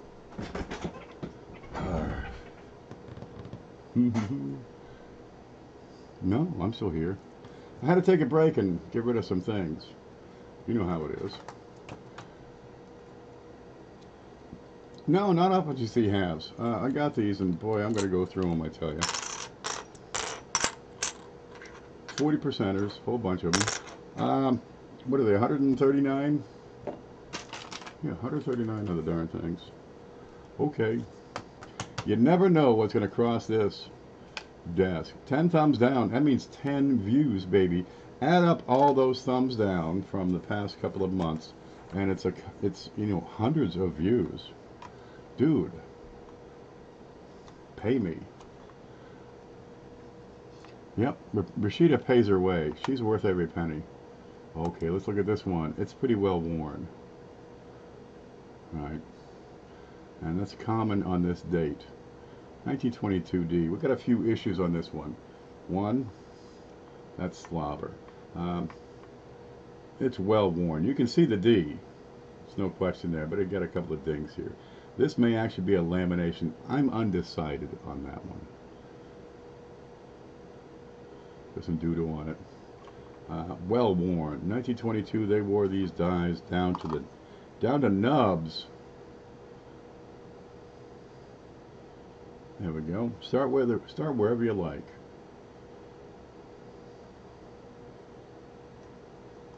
There we go. She loves Ken. She sure does. Let me zoom out. You look at the coin up too close, and ain't nobody gonna buy the thing. I don't care what it is. Put a W quarter under there. Gosh, they turn into hell. There we go. We've got a little splash of color, and it seems to be in line with this bit down here, but I'm not fully convinced. I think this might just be a mark and another splash of color here. You get that. Very weak reverse. This coin is worn down. Okay. These dies are toast. This may have been a strong reverse at one point, but it sure ain't now. This is in good condition for 1922. Show me the money, says Coin Dragon. You don't. Well, I got to looking at YouTube policy about cyberbullying. If I say the name of who I think it is, that is cyberbullying. But I can refer to the person. But all these dislikes that all these channels get, well, these certain select few, they always get the same number, and they always get them in 30 seconds at a time. Every 30 seconds another one shows up. Smokey at $1. Look at that. That's not a bad deal for $1. 1922D. If it's a real troll, they're not all going to show up as a gang, and they're not all going to take a day off and not leave any. Well, the way YouTube sets it up, they don't have a differentiation between like and dislike. It's the same thing. It counts as an interaction, and really controversy helps to sell the videos, and they make money, so they pay me. Smokey's at $4 for a 22D. Yeah, this is going to be, you start getting into the harder ones to fill. 1922 will be one of those dates. Okay, but when you take a step up and go to the telephone, now you get into title 13 or title 18, and that'll be dealt with if it stays an issue. What you gonna do? Well, don't dwell on it. On YouTube, it's a good thing. Smokey at $4 in 1922D, and it is going to sell at $4 if nobody says anything.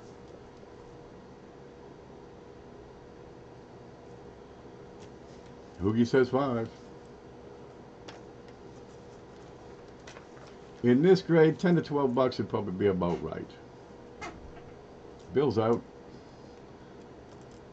Trolls Union 666. Yeah, they're coming. But the dislike thing, that's in place specifically to prevent somebody from harassing, and it helps the person. That's the way it works, man. $6, 1922D, well worn. Cindy, call it. Go ahead and call it.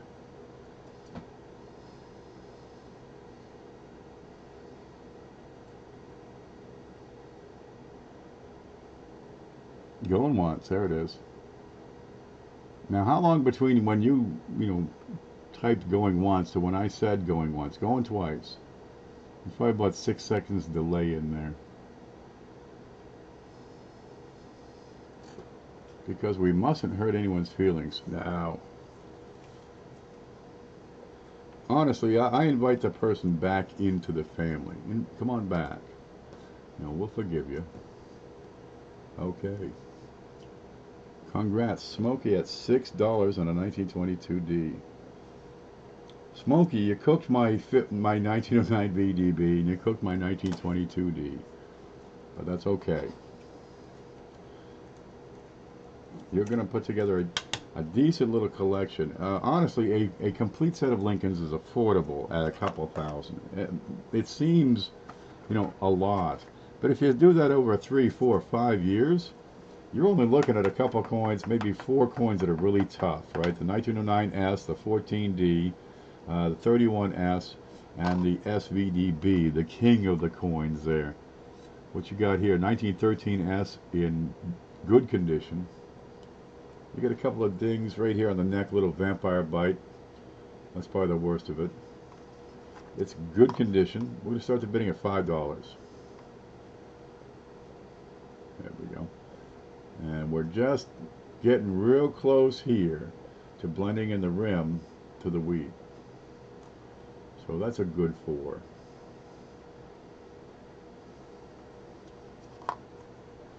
Mantic's Anonymous card.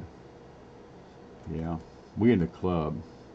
$5 is it. The buy it now is $9 if it goes that high.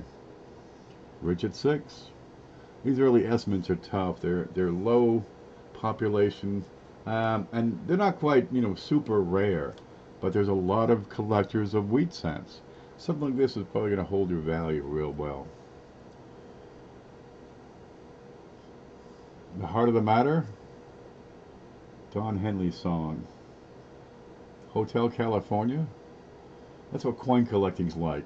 You get in, you ain't getting out.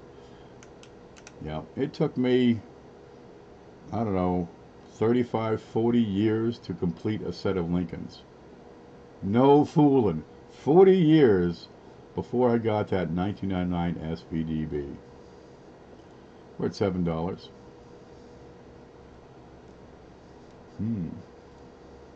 Rich is out. Looking good, Smokey. Call it, Cindy.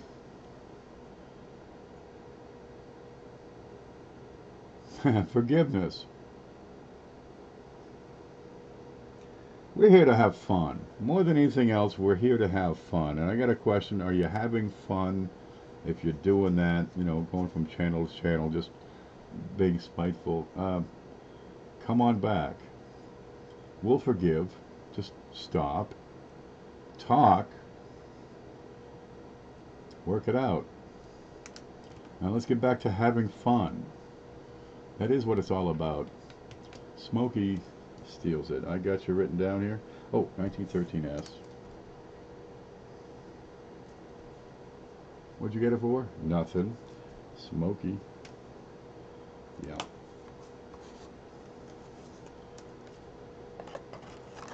1931D in very fine. Starting bid is $3. I have no idea what the appropriate end value would be. Let me look that up and I'll give you a buy it now here. Now I tell you what, you get a big thingy on his neck. Let's start at, it says $3. Oh, there you go. VF Chops. That's all I got for notes. VF Chops. Starting bid $3. Let me take a look at some value here, because that's noticeable, that one. Let's see. Wheat, 1931, D, VF. Well, in XF you're looking at $13. VF should be $6. Huh. Let's just do a $3 buy it now. Rich H is yours.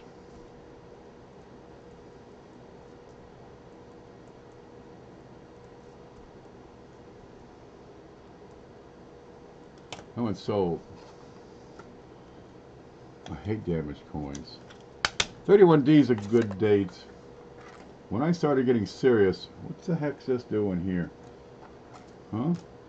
That's in the wrong. That's out of order. Gosh darn it. What are those? Oh, here they are. Aha.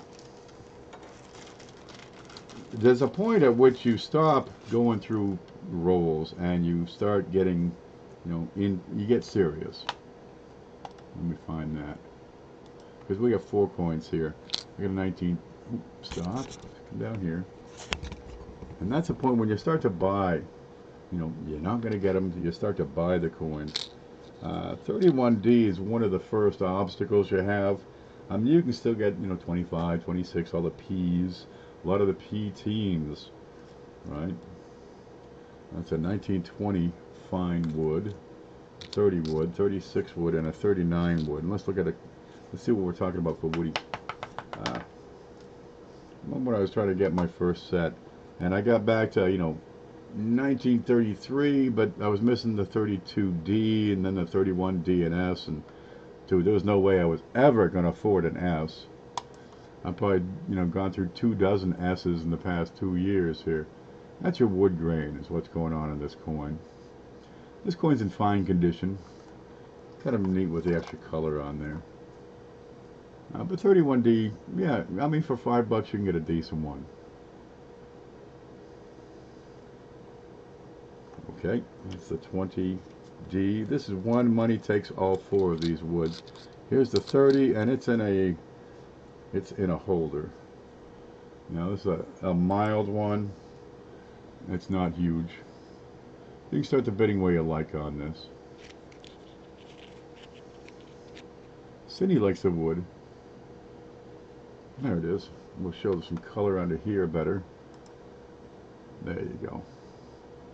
And I've got some nice dark stripe there on the left side.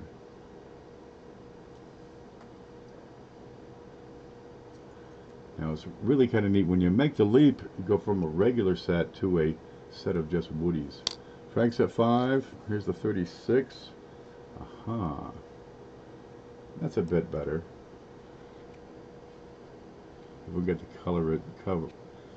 There we go. And I've got some bolder dark and light stripes on this one. Let's look at the back real quick because I haven't done that ever. Very subtle here. Let's have a look. And I give that a VF. I wonder if I looked at the date here. We better get in there and look at that. Looks normal. Let's get up and have a look at the T and trust. Okay, get a little ding there. That's not anything to see. Looks pretty normal. Looks normal there. Okay, Frank's at 8. Next one. But at some point you do make that decision. I want to fill a complete set, or just go as far as I can. Maybe you don't get the, the super toughies, the 14D, 31S, 09S, the SVDB. Maybe the 24D's out of budget. The 11S might be out of budget. Well, if you just put aside, say, $5 a week and stick with it, 5 years, you got almost a complete set. In 10 years, you would have enough for a full set, and that's a sense of achievement. There it is. Great color on this one. And this one's approaching higher end of VF, but I got a couple of little pits on it. No matter. And here's your reverse. Those are solid wheat lines. Okay, and that's one money takes all. Hoogie's at 10.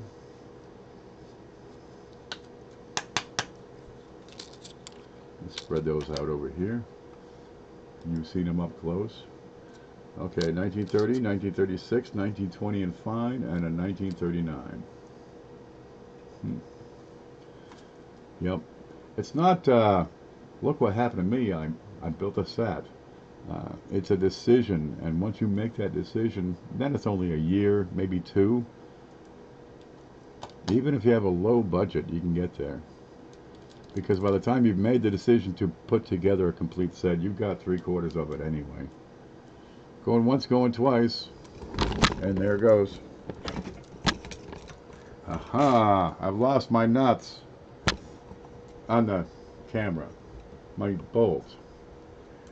I've got a loose leg. Yeah, it's one of them Walmart tripods. Okay, the 4 woods.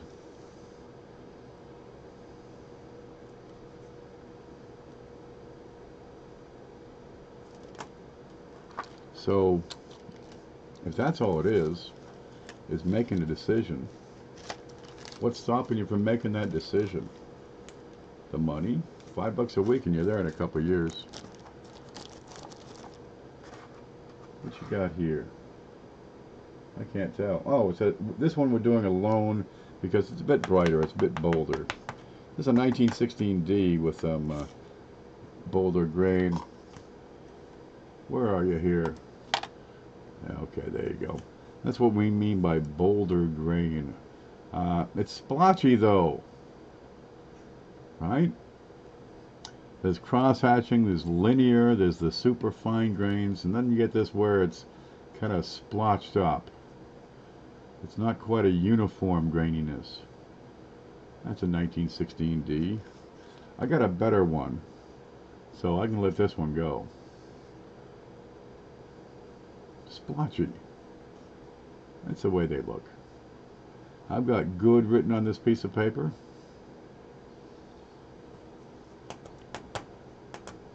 I need a smaller tripod than this monster outdoor camera. I've got the legs on this are collapsible. I can set it right up on the desk. I've actually done it before. How about $1 start?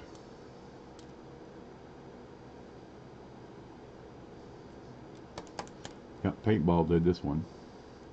Splashed all over it. Alright, we'll set that one aside. I'll package that with some other woods. And she'll be good. Alright, I hate to break these apart. Oh, man. But, I kind of need to. So, there you go. We're back in business on that 16D. Wait! Wait! I'm waiting. Let me pull that out of the holder again. Here's that 16D back under the camera. What, $1? Have we got $2 coming? Yeah, 2 or 3, maybe somewhere around there be about right.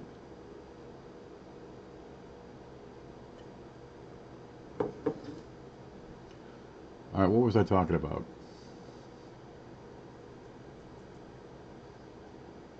It's gone.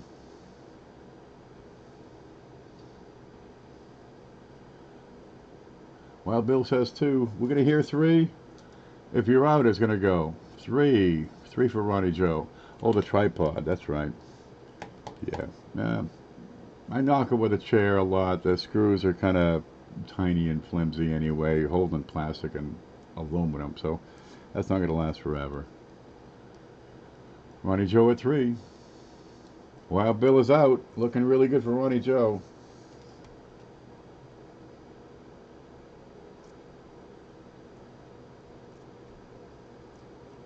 Going once. There it is. I'm writing Ronnie Joe.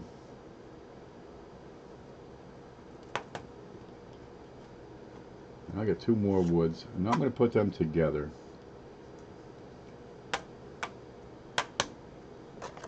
And we'll see wine just a bit.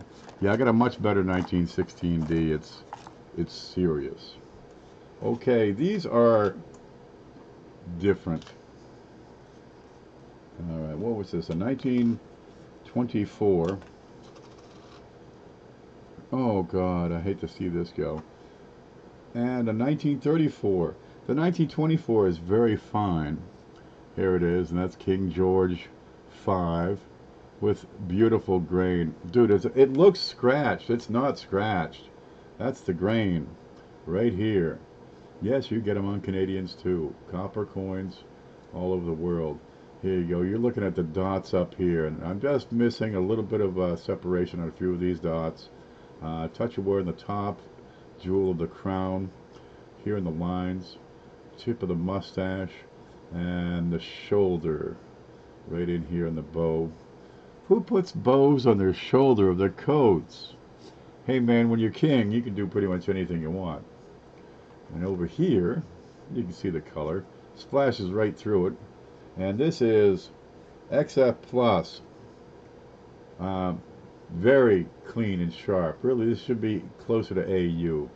But I've got XF Plus written down. I'm a little tighter on these Canadians. And let's look at the backs. And that's a 24 and a 34. We're starting at a $14 bid for the two.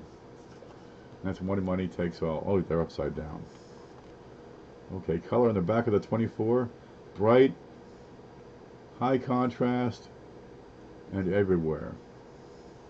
And on the back of the 34, it's up on the top. And that 24 is going to be a better date on your Canadian coins. That's probably a $12 coin without the wood grain in this grade. Okay, this is the 24. And there's your 34. Great color on that. Now flip them back over, put them correctly. The 24 is there, upside down. There you go, and the 34 is upside down because they're Canadian. There you go. That's probably a $12 coin all by itself. Back over here. That's probably good for a couple of bucks. So how much premium does this draw? Well, first off, you have to have Canadian collectors to, to hit the normal price, and we've got that. And with this boldness and decent grade, this is VF. Over here is XF. I suspect you're going to hold a value on these for a while, Smokey. You got $14 bid.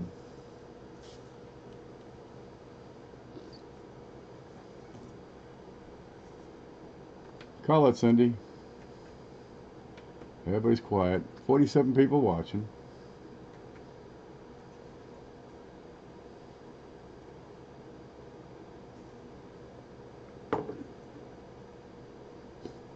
Oh, they're good, Mike. Yeah, Amy's gonna be crying if she watches the video later. Going once, going twice. I get Smokey.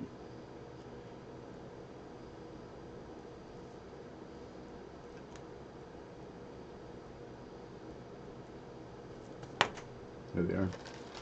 I'll put those two together. Make sure they don't get separate. 1924. Oh, I hate to see you go. Well, I got that whole set of Canadians for a really good price. So I'm kind of psyched when I got a nice cherry in there. Well, I can skip the one date. I've got other 34s. I think it's only 24. That's okay. We'll get there. Next up, what's this, a nickel? This showed up for some reason. What's this? Oh my God, how'd that make it in the box?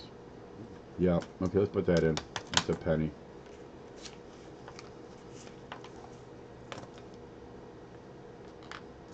Yeah, I got this out of a bag of wheats. It's a 1936. Oh shit, look at that. Roller marks. That is a damn shame. Watch this, right up here. In God. Right across his head. Musted that up. A little bit more right here.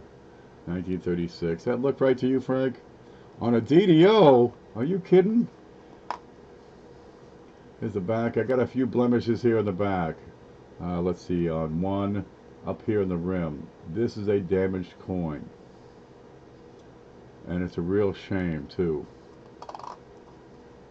because it is double die number 1, Konica number 1. This is FS 101. Let's get in here and look at it.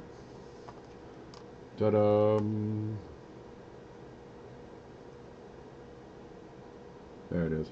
Now, 1 and 2 are very, very similar. So you look at the 9. If the little notch is in the upper half of the loop of the 9, it's a number 1. If it's in the lower half of the loop of the 9, it's a number 2. This is the big one, but it's screwed up. Not a problem. Let's start the bidding at $15. If it weren't for that, the bidding would start probably closer to $50. Knew it as soon as I saw your date. Yep. You're going to see extra thickness on some of these. Now, this is what you got here. About a fine grade, right? But it is damaged, so it's really not gradable. But you're looking at the splits on the 1, separation on the top and the bottom. On the 9, see the kind of a extra thickness all around, extra meat on this. Looks like somebody drew this with one of those old fountain pens, calligraphy pens. Watch this. Up here in truss, it really starts to separate. See the extra thickness, how wide the bottom of the U is? That U should be kind of uniform all the way around. I'm really big and fat on the bottom. Right? S, I've got separation here at the top of the S. In the lower S, I've got separation lines. That big fat T, but it shows up pretty darn well over here with an R on top of an R. The E on top of an E. This is a double die. The die was hubbed, the hub was taken out, and then it was hubbed again. They pressed the hub into the die to put the design into the die. Right? And they do it twice. But if there's a change in aspects in between hubbings, you can get a double impression. So it looks like, instead of being in the same exact spot, it's a little shifted. That's what you're seeing here. And we lose it over here at in. That's the damage. And it's a damn shame. Right? Look at the notches in T and Y. We're at $20 here. Is that SJ? SJ, you need some 40%ers?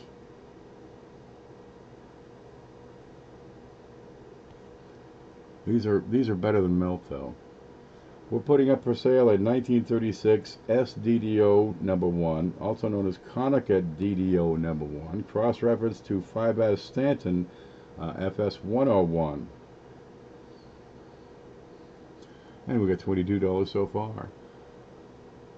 Hey Cindy. Hey Ken. How are you? Yeah. This is how you look at a double die. You say, aha, it has all the features. It has notches. It's got extra thickness. It's got separation. And you'll see it all over the thing. Let's look at his nose and ear and stuff. Anything there? See, the further from the center, when you rotate the die, the further from the center, the greater the difference in radius. So you see it a whole lot easier away from the center. So I always check the date. Right? Look up here at In God We Trust, and you look at the places where they, where two lines meet, especially if they meet at a sharp angle, like on, say, we. There you go. And T's are good. Look in the armpit of the T. Hair details. And that's going to be tough because I got this big gouge right across here. Now, in fine condition, you lose a lot of the details to hunt for. Okay, let's call it Cindy. We've been going a while. And Smokey's got it at 25 so far.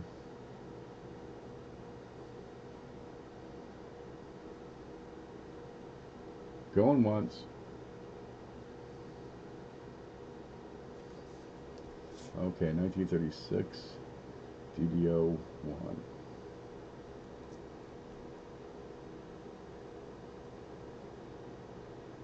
Sold to Smokey for $25. You got it, baby. That's the king of the 1936. That's a strong double die.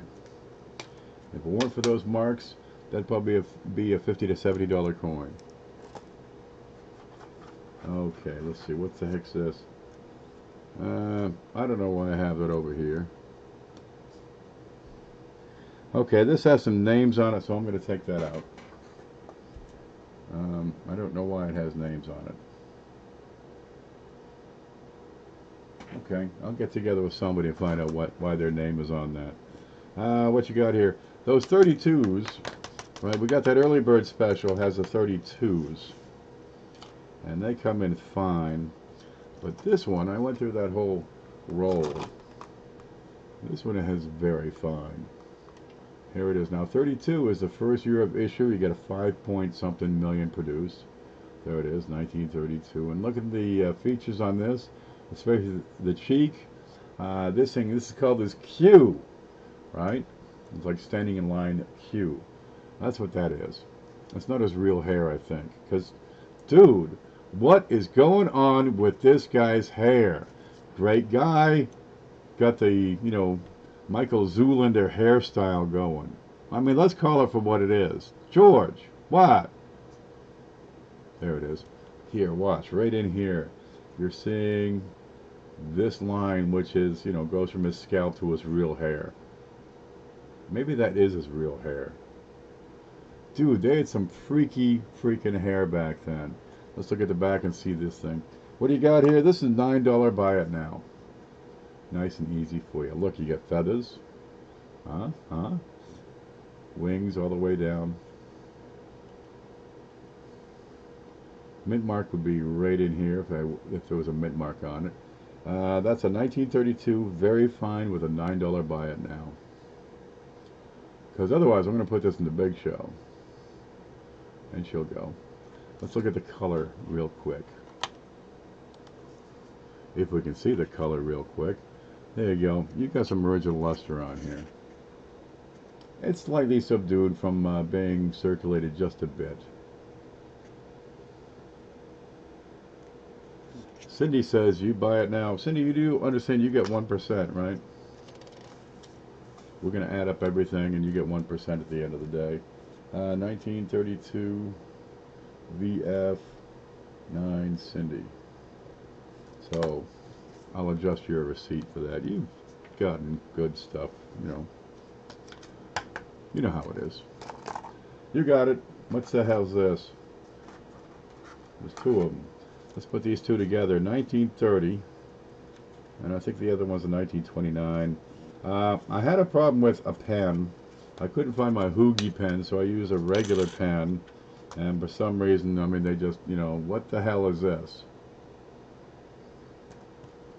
What the hell is that? I got a 29S. I can't get it out. Come on. Get that out. SCBB. Any idea what the hell that says? SCBDB. Nobody knows. 1930 and 1929S. Here they are. They look like this. Quarters. Low grade. And we're started at $8. And at $12, you own it. There it is. 1930. You do have a date on these. Standing Liberty quarters. Well worn out. These are in good condition. Maybe a touch better, but not much. The 29, here it is. And you can find a mint mark right there. It's one of the earliest coins with a mint mark on the obverse. Monkeys at $8. $8 bid, so a $9 bid will take it, or $12 if you don't want to bid and just say give it to me. There we go.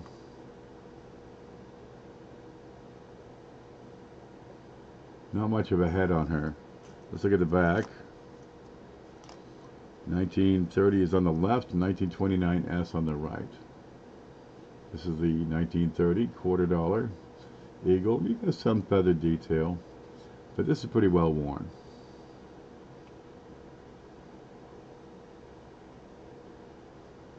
That's the 29S over here. Yeah, I got a couple of marks, but this is not going to kill it in this grade. We're at 8. Let's call it.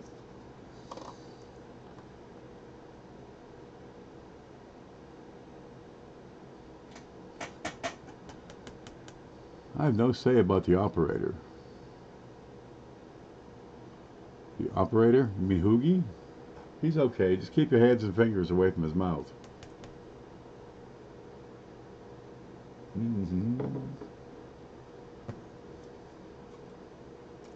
Find the holders there, Rib. There we go. Going twice. Who we got? Smokey at 8.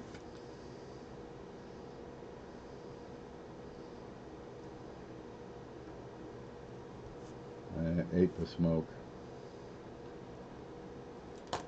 There we go. Let's pack these up. Thank you, he says. Oh, you're welcome.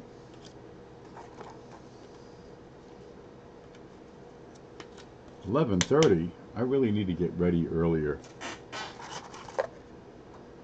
Okay. Don't know why that's in here. Let's put this up. Come back, come back. What you got here? Let's see, 1912D. I'd zoom out, but it's a $50, so I really can't get much more of the whole coin in here. I give this a very good condition. We'll do a $20 start, $25 buy it now.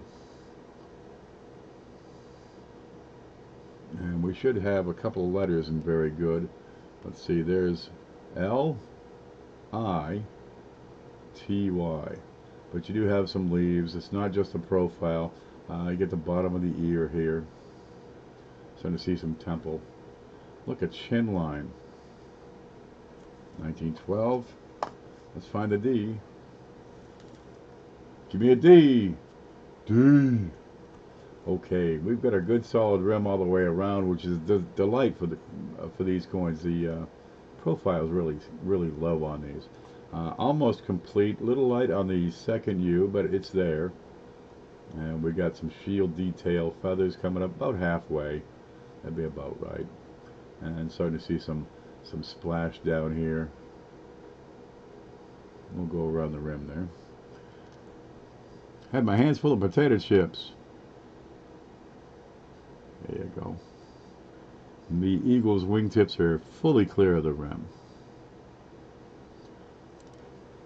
A Berber, that's a carpet.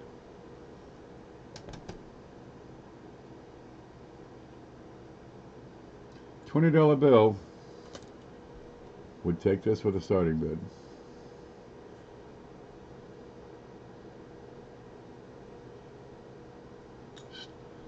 The struggle is real. Okay, I'll probably put that in the big show is what we'll do with that. Let me set that one aside. We'll kill. Don't drop it. God. Alright. I have no idea where this came from. There's actually a couple of them back there. That's a 1964 proof quarter. There you go. You get a little spot right there in front of his head. And that's about it. We're going to do a $6 buy it now on this beastie. 1964 proof. Now, you ready for this? This is neat. I've got what I'm going to show you. You're looking at the space between the E and the S, right? See that space? On a business strike, they're really close together. However, a great number of years, I think it's 1956 was a starting date, through 64, they would reuse the proof dies. Okay, so this is what you call the type B reverse. And they would use the proof dies for business strikes. Instead of being almost touching, you have this wide separation between the E and the S, right? And that's a proof reverse. They call it type B reverse. And the 64D type B reverse on a circulated coin is probably the king of them all. But they're out there. And if you find that reverse on a circulation strike, yeah, you got a little bit of a winner. 1964 proof. 90%, $6 buy it now.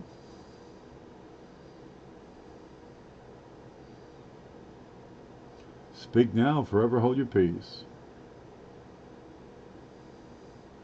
And I could take it out of the holder. It'll look a little bit better.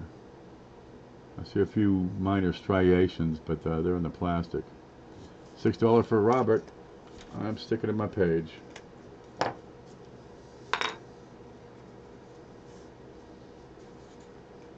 think I'll step those aside here.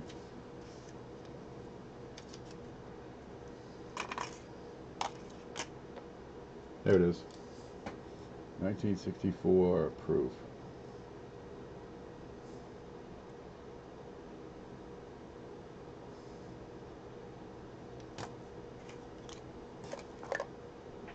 Okay. Oh. Lordy. Gotta go, you hares. More painting tomorrow. What are you painting? You do like a landscape or, you know, the barn? What are those things? I'm a painter. Yeah, I can paint. I worked for a painting guy way back in the day. When I first got my house, you know, I left the apartments because, well, the rent was free, but I saved my pennies and bought a house. Free rent didn't do me any good, so I had to go get a job. I got a 1972. There's a business strike on an Ike. Now on this magnification, it's going to take every little line and explode it. You can't grade the corner on this. This is BU. All right. Let me set that over here and get part 2. There you go. Where the hell did it go? Here you go. Part 2 is also a 1972, and it's a brown Ike. They call them brown Ikes because they come in a brown package. There it is. And these are 40% silver. Look, you can see the back on it through the frickin' thing. It's like seeing through cardboard. And the two are going together. And we're starting the bidding at $14. What happened? Happy, happy little trees. The mother-in-law's house. Good luck, man. Just say yes, ma'am. Yes, ma'am. No problem, ma'am. You've probably been her mother-in-law for, 20, 30 years. I got $14 the opening bid. Now, there is just a touch of haze on the left over here, below the Liberty, below the L. All right. But this is a brown Ike. They're kind of nice. My first one, it was this. Didn't have the box at all. It's so easy to crush these things in transit. There you go. And we're going to have to look at that. So you have the normal, most common reverse here with the Incuse Islands. There's Cuba. There's some they don't have Cuba, and you figure, was that a slight to Castro? I mean, we could put Cuba on the U.S. coin, but we don't want to give him that kind of recognition. Screw it, we'll just leave Cuba off. Adjust the geology to fit politics. We're $14, $15 will probably take it, I bet you. Let me set these two down here together. There. The big one in the box, little one in a holder. This holder, matter of fact. Are you live? Let me check. Looks like it. Yes, history is told by the conquerors. And it's always positive. You never get story, and then we invaded Italy, and we just wrecked the place, man. We screwed it up. They hated us. We hated them. We overtaxed them and, subjugated them for 400 years. You never hear that story.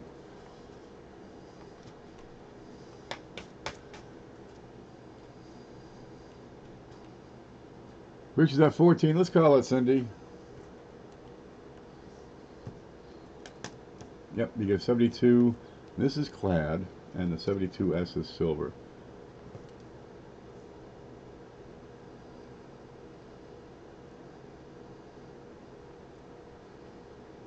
Going once, 14, Rich, H.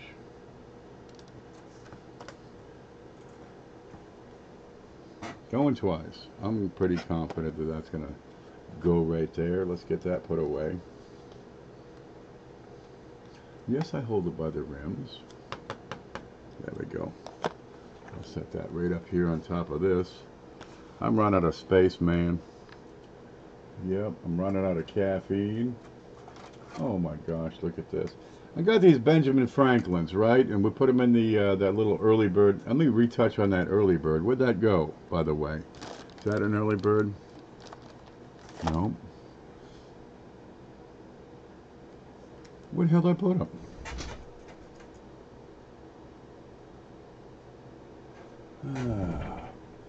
Okay. Wait for it. Is it over here? I might have to actually stand up and look. Where could that go? Not under there. Here it is. Okay, we have these early bird packages for you guys that missed it earlier.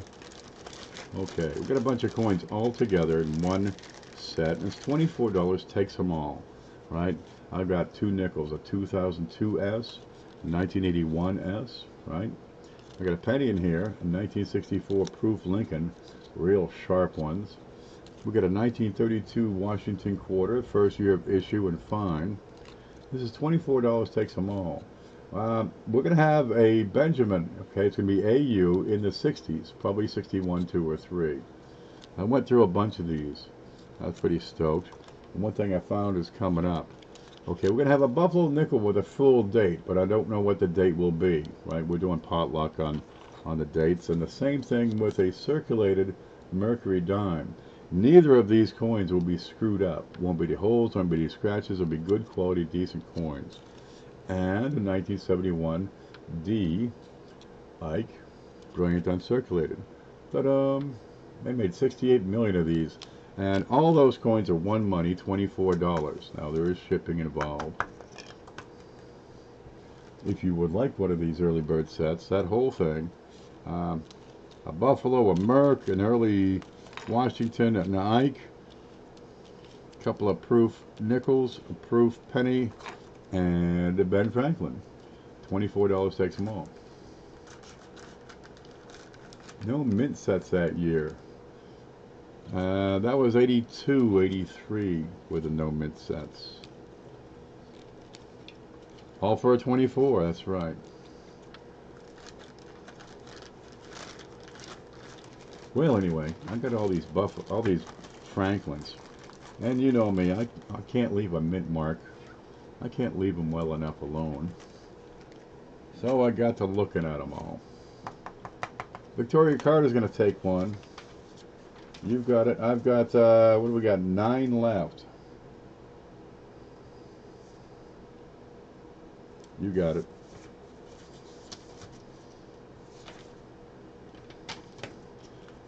Well, one thing I came across with a 1963 D. Repunch mint mark number 1. Let's look at the front of that. Ta-da! AU. Okay, it's a shiner. There is just the light trace of wear on there. Still has original luster. Okay, let me flip that over. Here's the back. This is what I held up with that sesquicentennial earlier. But let's look at the mint mark on there, because this is Repunch mint mark number 1.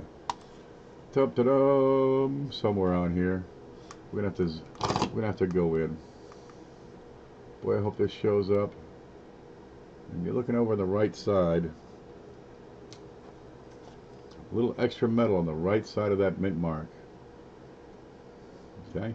And if I can get it to show up, we're going to look at the bottom and tops of rips. And this is going to be hard. This is going to be very hard. You can see it under a loop. A whole lot easier. I'm going to see it here. There you go. You see that extra bit and that extra ridge there? And I can tilt it. You can see the extra metal on the right of that mint mark. That's it.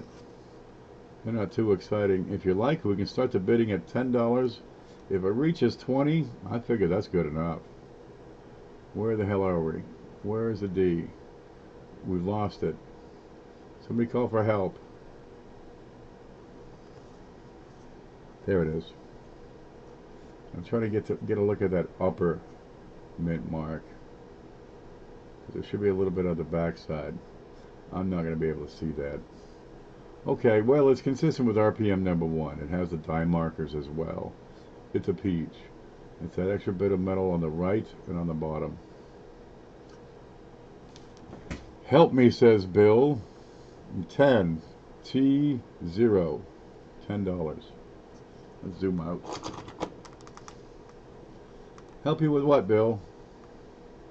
Are you being mugged or something? There we go. We're in great shape. You got every bit of detail on the bell, and you know, a little tiny bit of rub. That's what you're looking at here. It's just some light rub, and this is consistent with what you see in these early bird packages, right? There you go. Just a little bit of wear here.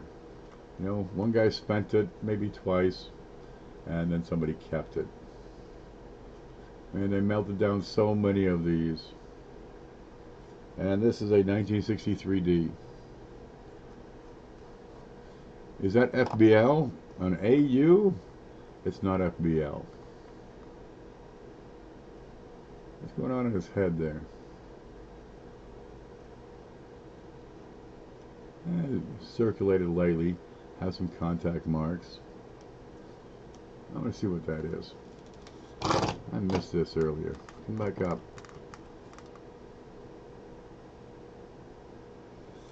Huh. We don't find those on silver all that often, but it is an alloy.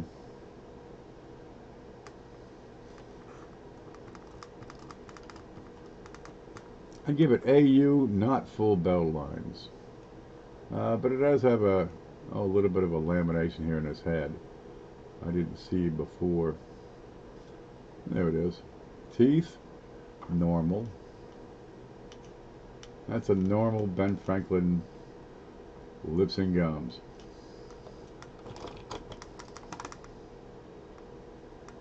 It can be circulated. It takes an exceptional strike. This is not full bell lines. It's an MFBL. Mostly full bell lines, but not complete. I'm soft on the top bell line, about a third of the way. A little bit weak over here. Got a ding on it. Okay, we're going to set that aside. There we go. Now I got to get these out. I've only got a few of these. Where are they? That's not it. That's not it. Here they are. 1. 1, 2. I don't like that one. 3. Okay, there were 4, but one of them I don't like. I've got some Ikes here. These are 1978 proof, and they are crystal clear on these 1978s. These are $10 each. I have 3 available. That's a deep cameo right there. You know, by 78, the Mint had their act together, and they could do this consistently. And the reverse.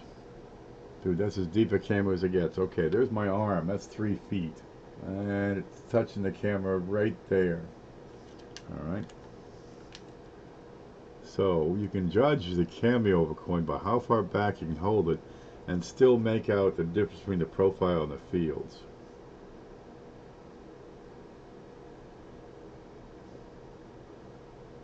Helps if you get the light on it just right. That's my nose here. That's my nose. That's 3 feet away from the camera. I might need to move it up to about, well, if I get the light right, you can see it. Yeah, that's about a 2.5 foot cameo. There are 3 of these available if you would like. 1 or all of them. They're $10 a piece. Who's in? Robert says, I'll take one.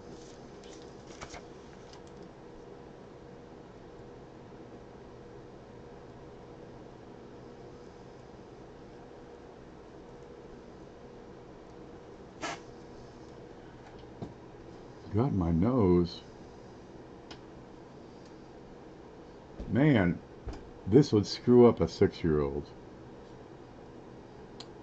Bill, you wear glasses? You don't need to. You don't have to worry about wearing glasses during my show. I'll tell you what grade it is. You can trust me.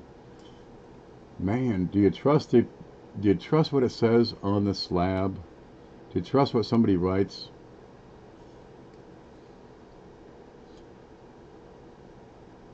I see just the one for Robert. Is that it?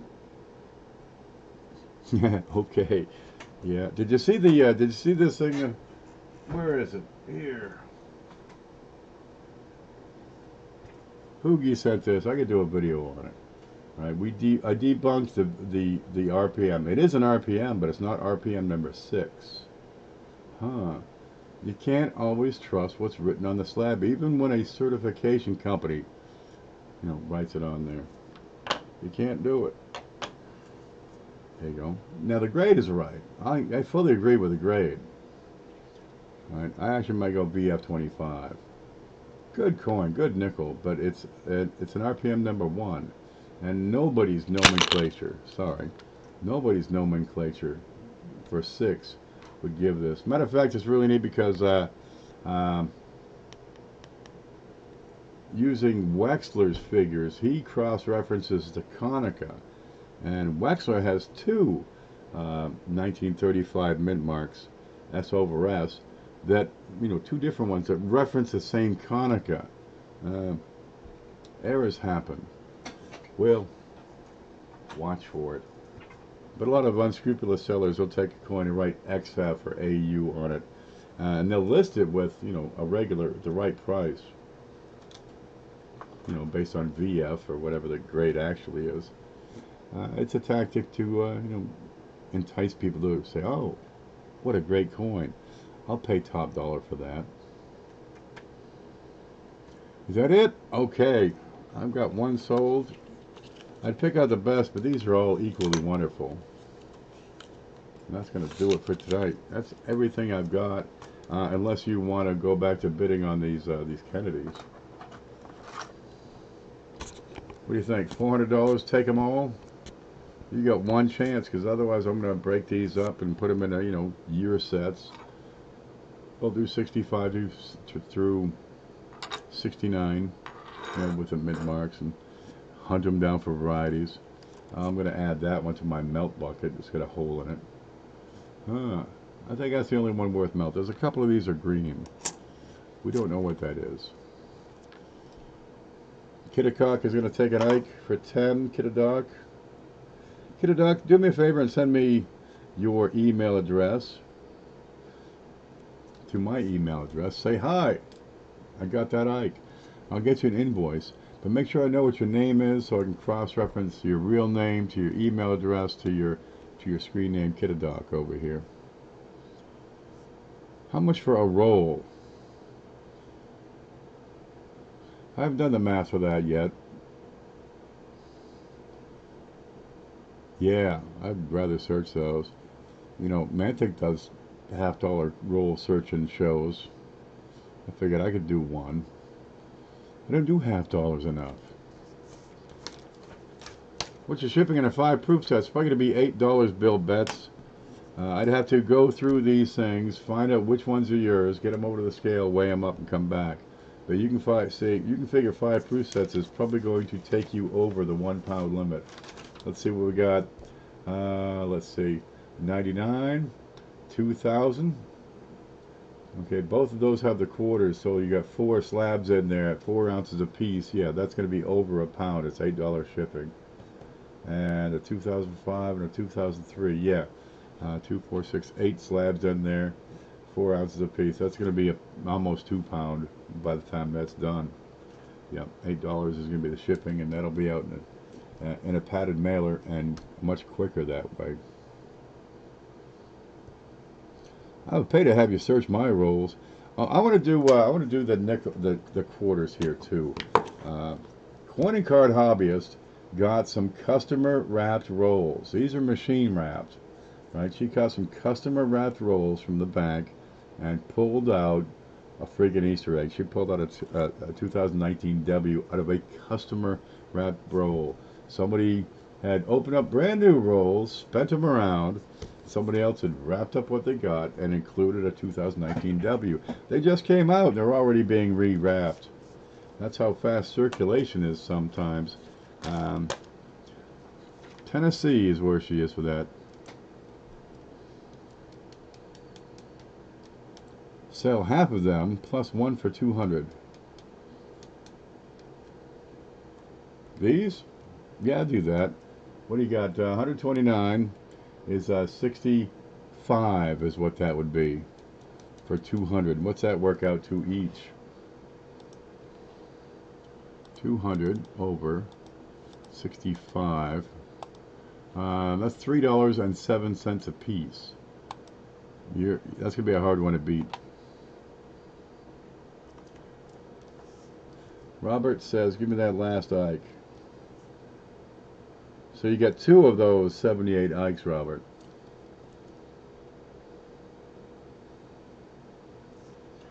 Okay, we got an Ike and an Ike. Yeah, I'm getting kind of tired and sleepy. Really coming up with the shipping right now. It's going to be either $4 or $8. If you have your total and you pay $8 in shipping and it's less, I'm going to refund the difference in the shipping, okay? You know, if they're close and they send $4 shipping and it's only $3, I send them $1 back. What do you got, Rich H? Got an 86 Ellis Island, so that's going to be kind of large right there all by itself. We got a 31D VF, the chops on the Lincoln scent. Not a whole lot of weight there. 64 proof. Okay, you got the brown Ike in there, so we're going to be pushing. We're going to be pushing that real hard on the pounder.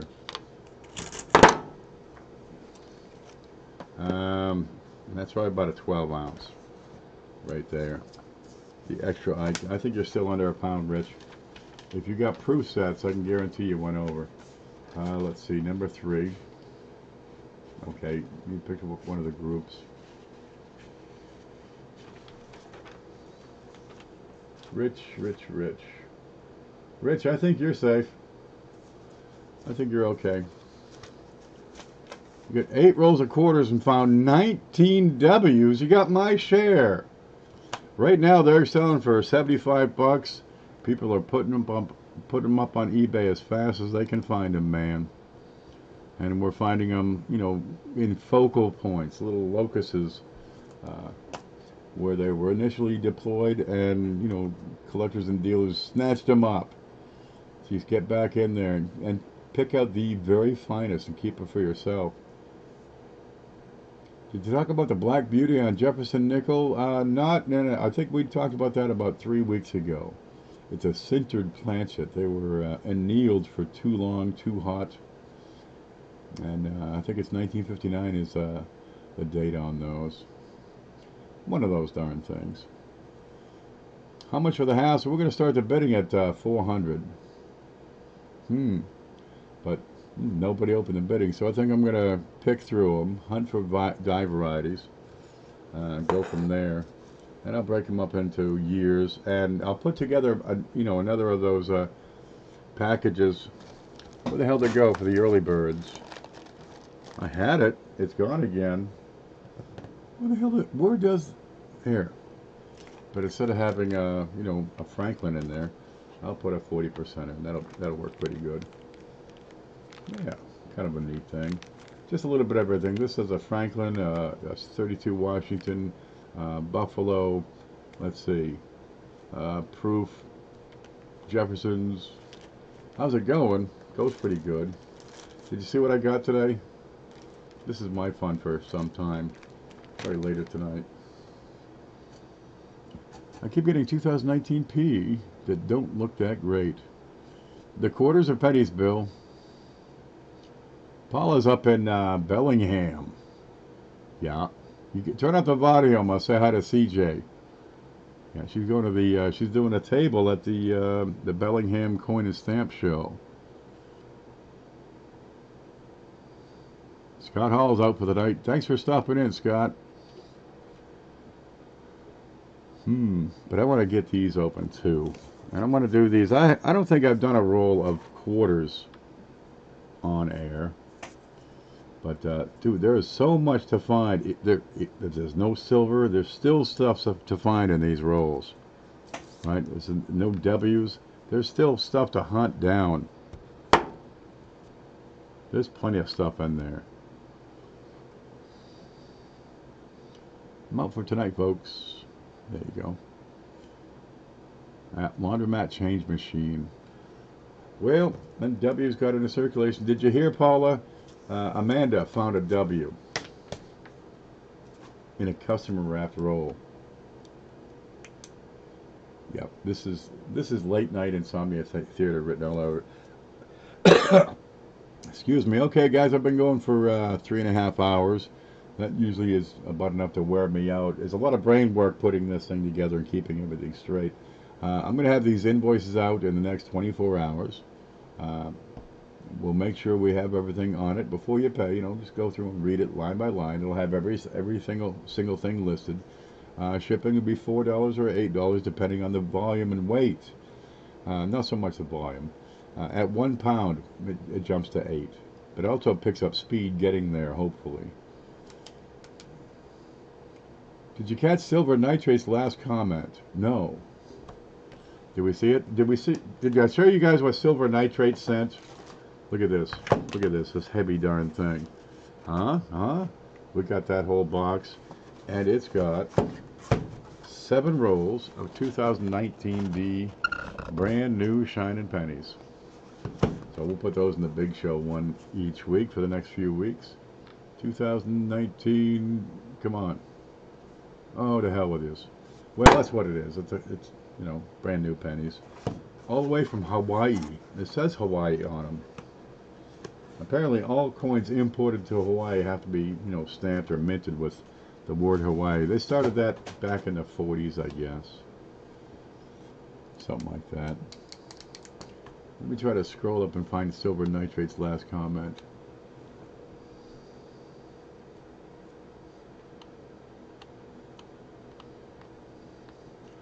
I'll take the deal for half of the 40%ers. Throw a couple of mine into the big show. Okay, you got a deal. Okay, we had 139 was 70 because it's half plus 1. 70 halves, and I'm just going to reach in and pick them, right? And we decided 200.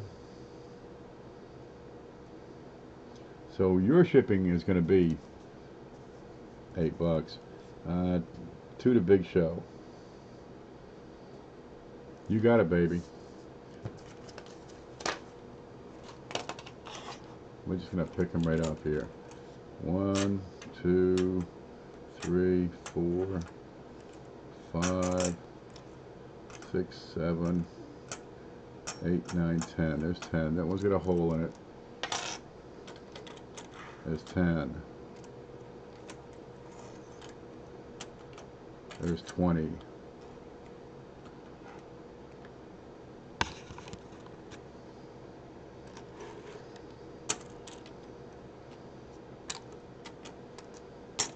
That's 30? Well, that's 30. 40.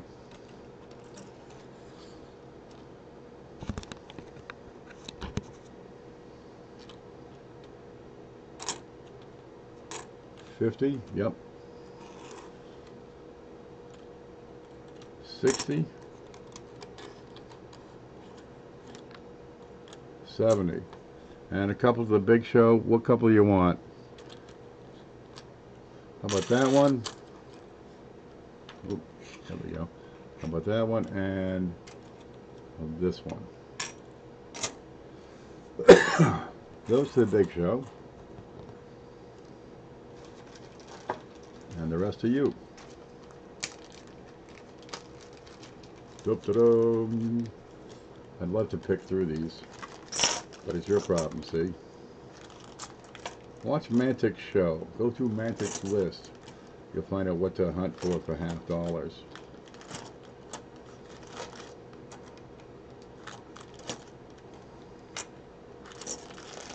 There they are.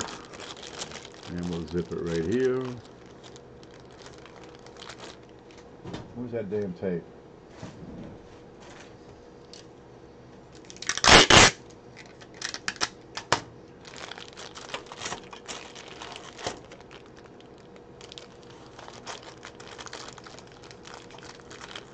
There we go. Make it nice and tight. We want to pack it like a brick.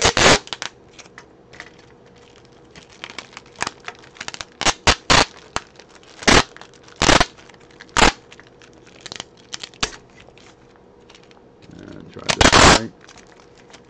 That ain't going nowhere, man. Good luck getting into it, huh? There you go. What the hell's my pen? There we go.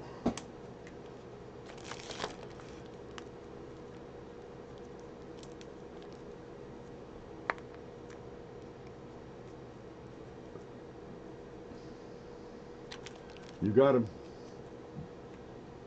And I'll separate these out. Here's a holder. There. There's one. Give me another holder. Where did they go? I had a whole bunch. What's this? That one's good.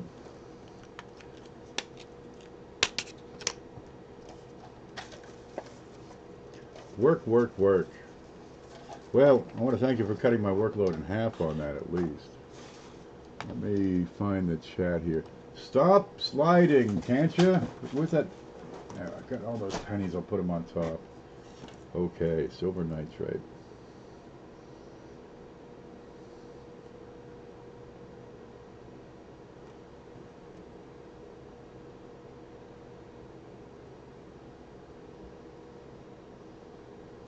What did we end up getting here? Let me capture this again. Okay, we got a 1967 right there. Yeah, these are AUs. You might find a couple that are a little worn, but you'll probably also find a couple a little bit better. This is a 69D. Anything wrong with those? Okay, and I get your name on them. And I'm going to put them in the Big Show box right now. Everybody follow Silver Nitrate. I have a feeling the giveaways will be interesting. Man, people send stuff to the Big Show. He sent these pennies. Now he's got a couple of $half in there. He sent stuff before, and it's always been interesting. Yep. Geez, nobody has the same taste in coins. I like gold, copper. Somebody else likes only silver. Where's the Big Show box? It was here, I swear it.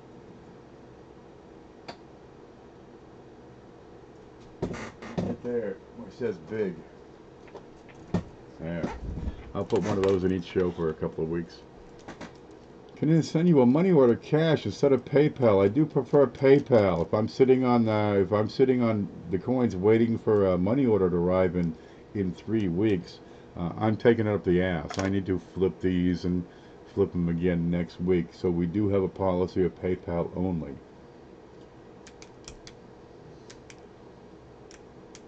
I got a bunch of buffaloes. I've got some that are dateless. There's a bag here that says dateless buffaloes. I'm going to drop those off. I don't have a use for them. Yeah. Kittercox. Okay, very good. Yeah, I'll send you that PayPal link. I got to pay 3%, but really it's not too bad. When I had the diner, I was paying 2.5% for credit cards. Really, I was paying 100% for credit cards because we did it with a little swipe that went into a phone, and we set it up so fast it went into the business partner's personal checking account and never found its way out, ever. And that was half our volume. Yeah, after 2.5 months, I had a chance to get out, and baby, I was gone. Yeah. And some things you need to set up. You got to have the cash controls in place before that happens. What's that, Bill? Me too, Wheats. I'm missing part of the conversation.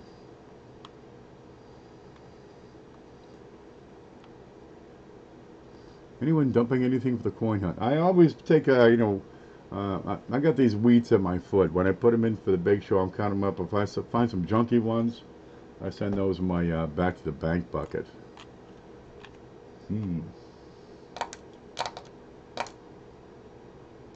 Old credit cards. I always cut mine up. Seems like a lot of people get into coin while hunting through buffaloes. Well, these W quarters will hopefully inspire a lot more people to get into the hobby. It's getting them deeper into it, where they, they make that conscious decision to complete a set of whatever. If it's buffalo nickels or old wheats or state quarters, I don't care what it is. It's that difference is that decision. Can give you a lifetime of just plain fun. Really, a lot of people think this kind of thing is fun. I do, but I'm kind of nuts anyway. Okay, look, I gotta use the bathroom, find some more water, call the doc about those pills because they're kind of screwing me up. I'll probably take a nap, and then I'll get these invoices out for everybody's stuff, and we'll go from there. And get the key dates first. Do you? Or do you get them last? Everybody's got a different tactic. Really, there's no right or wrong way to do it. However you want to collect, dude, I got no problem. That's fine with me. Okay. Guys, I'm going to take off. I want to thank you for coming in. And we'll be back, let's see. The big show is Sunday. Tomorrow we got Manta Coins, 5:30 Eastern Time. Let's see, who's doing something Sunday afternoon? Somebody was. I gotta find out. I know Shay is doing his sale Sunday morning or afternoon, somewhere around there. Somebody was promising something this particular weekend. Yep.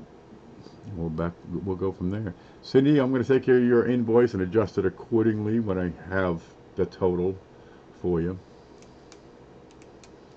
And we'll be back. Guys, thank you for stopping in. Thank you for buying everything. Pay your invoice when you get it, and I'll ship it right out. And you stay groovy. We'll see you.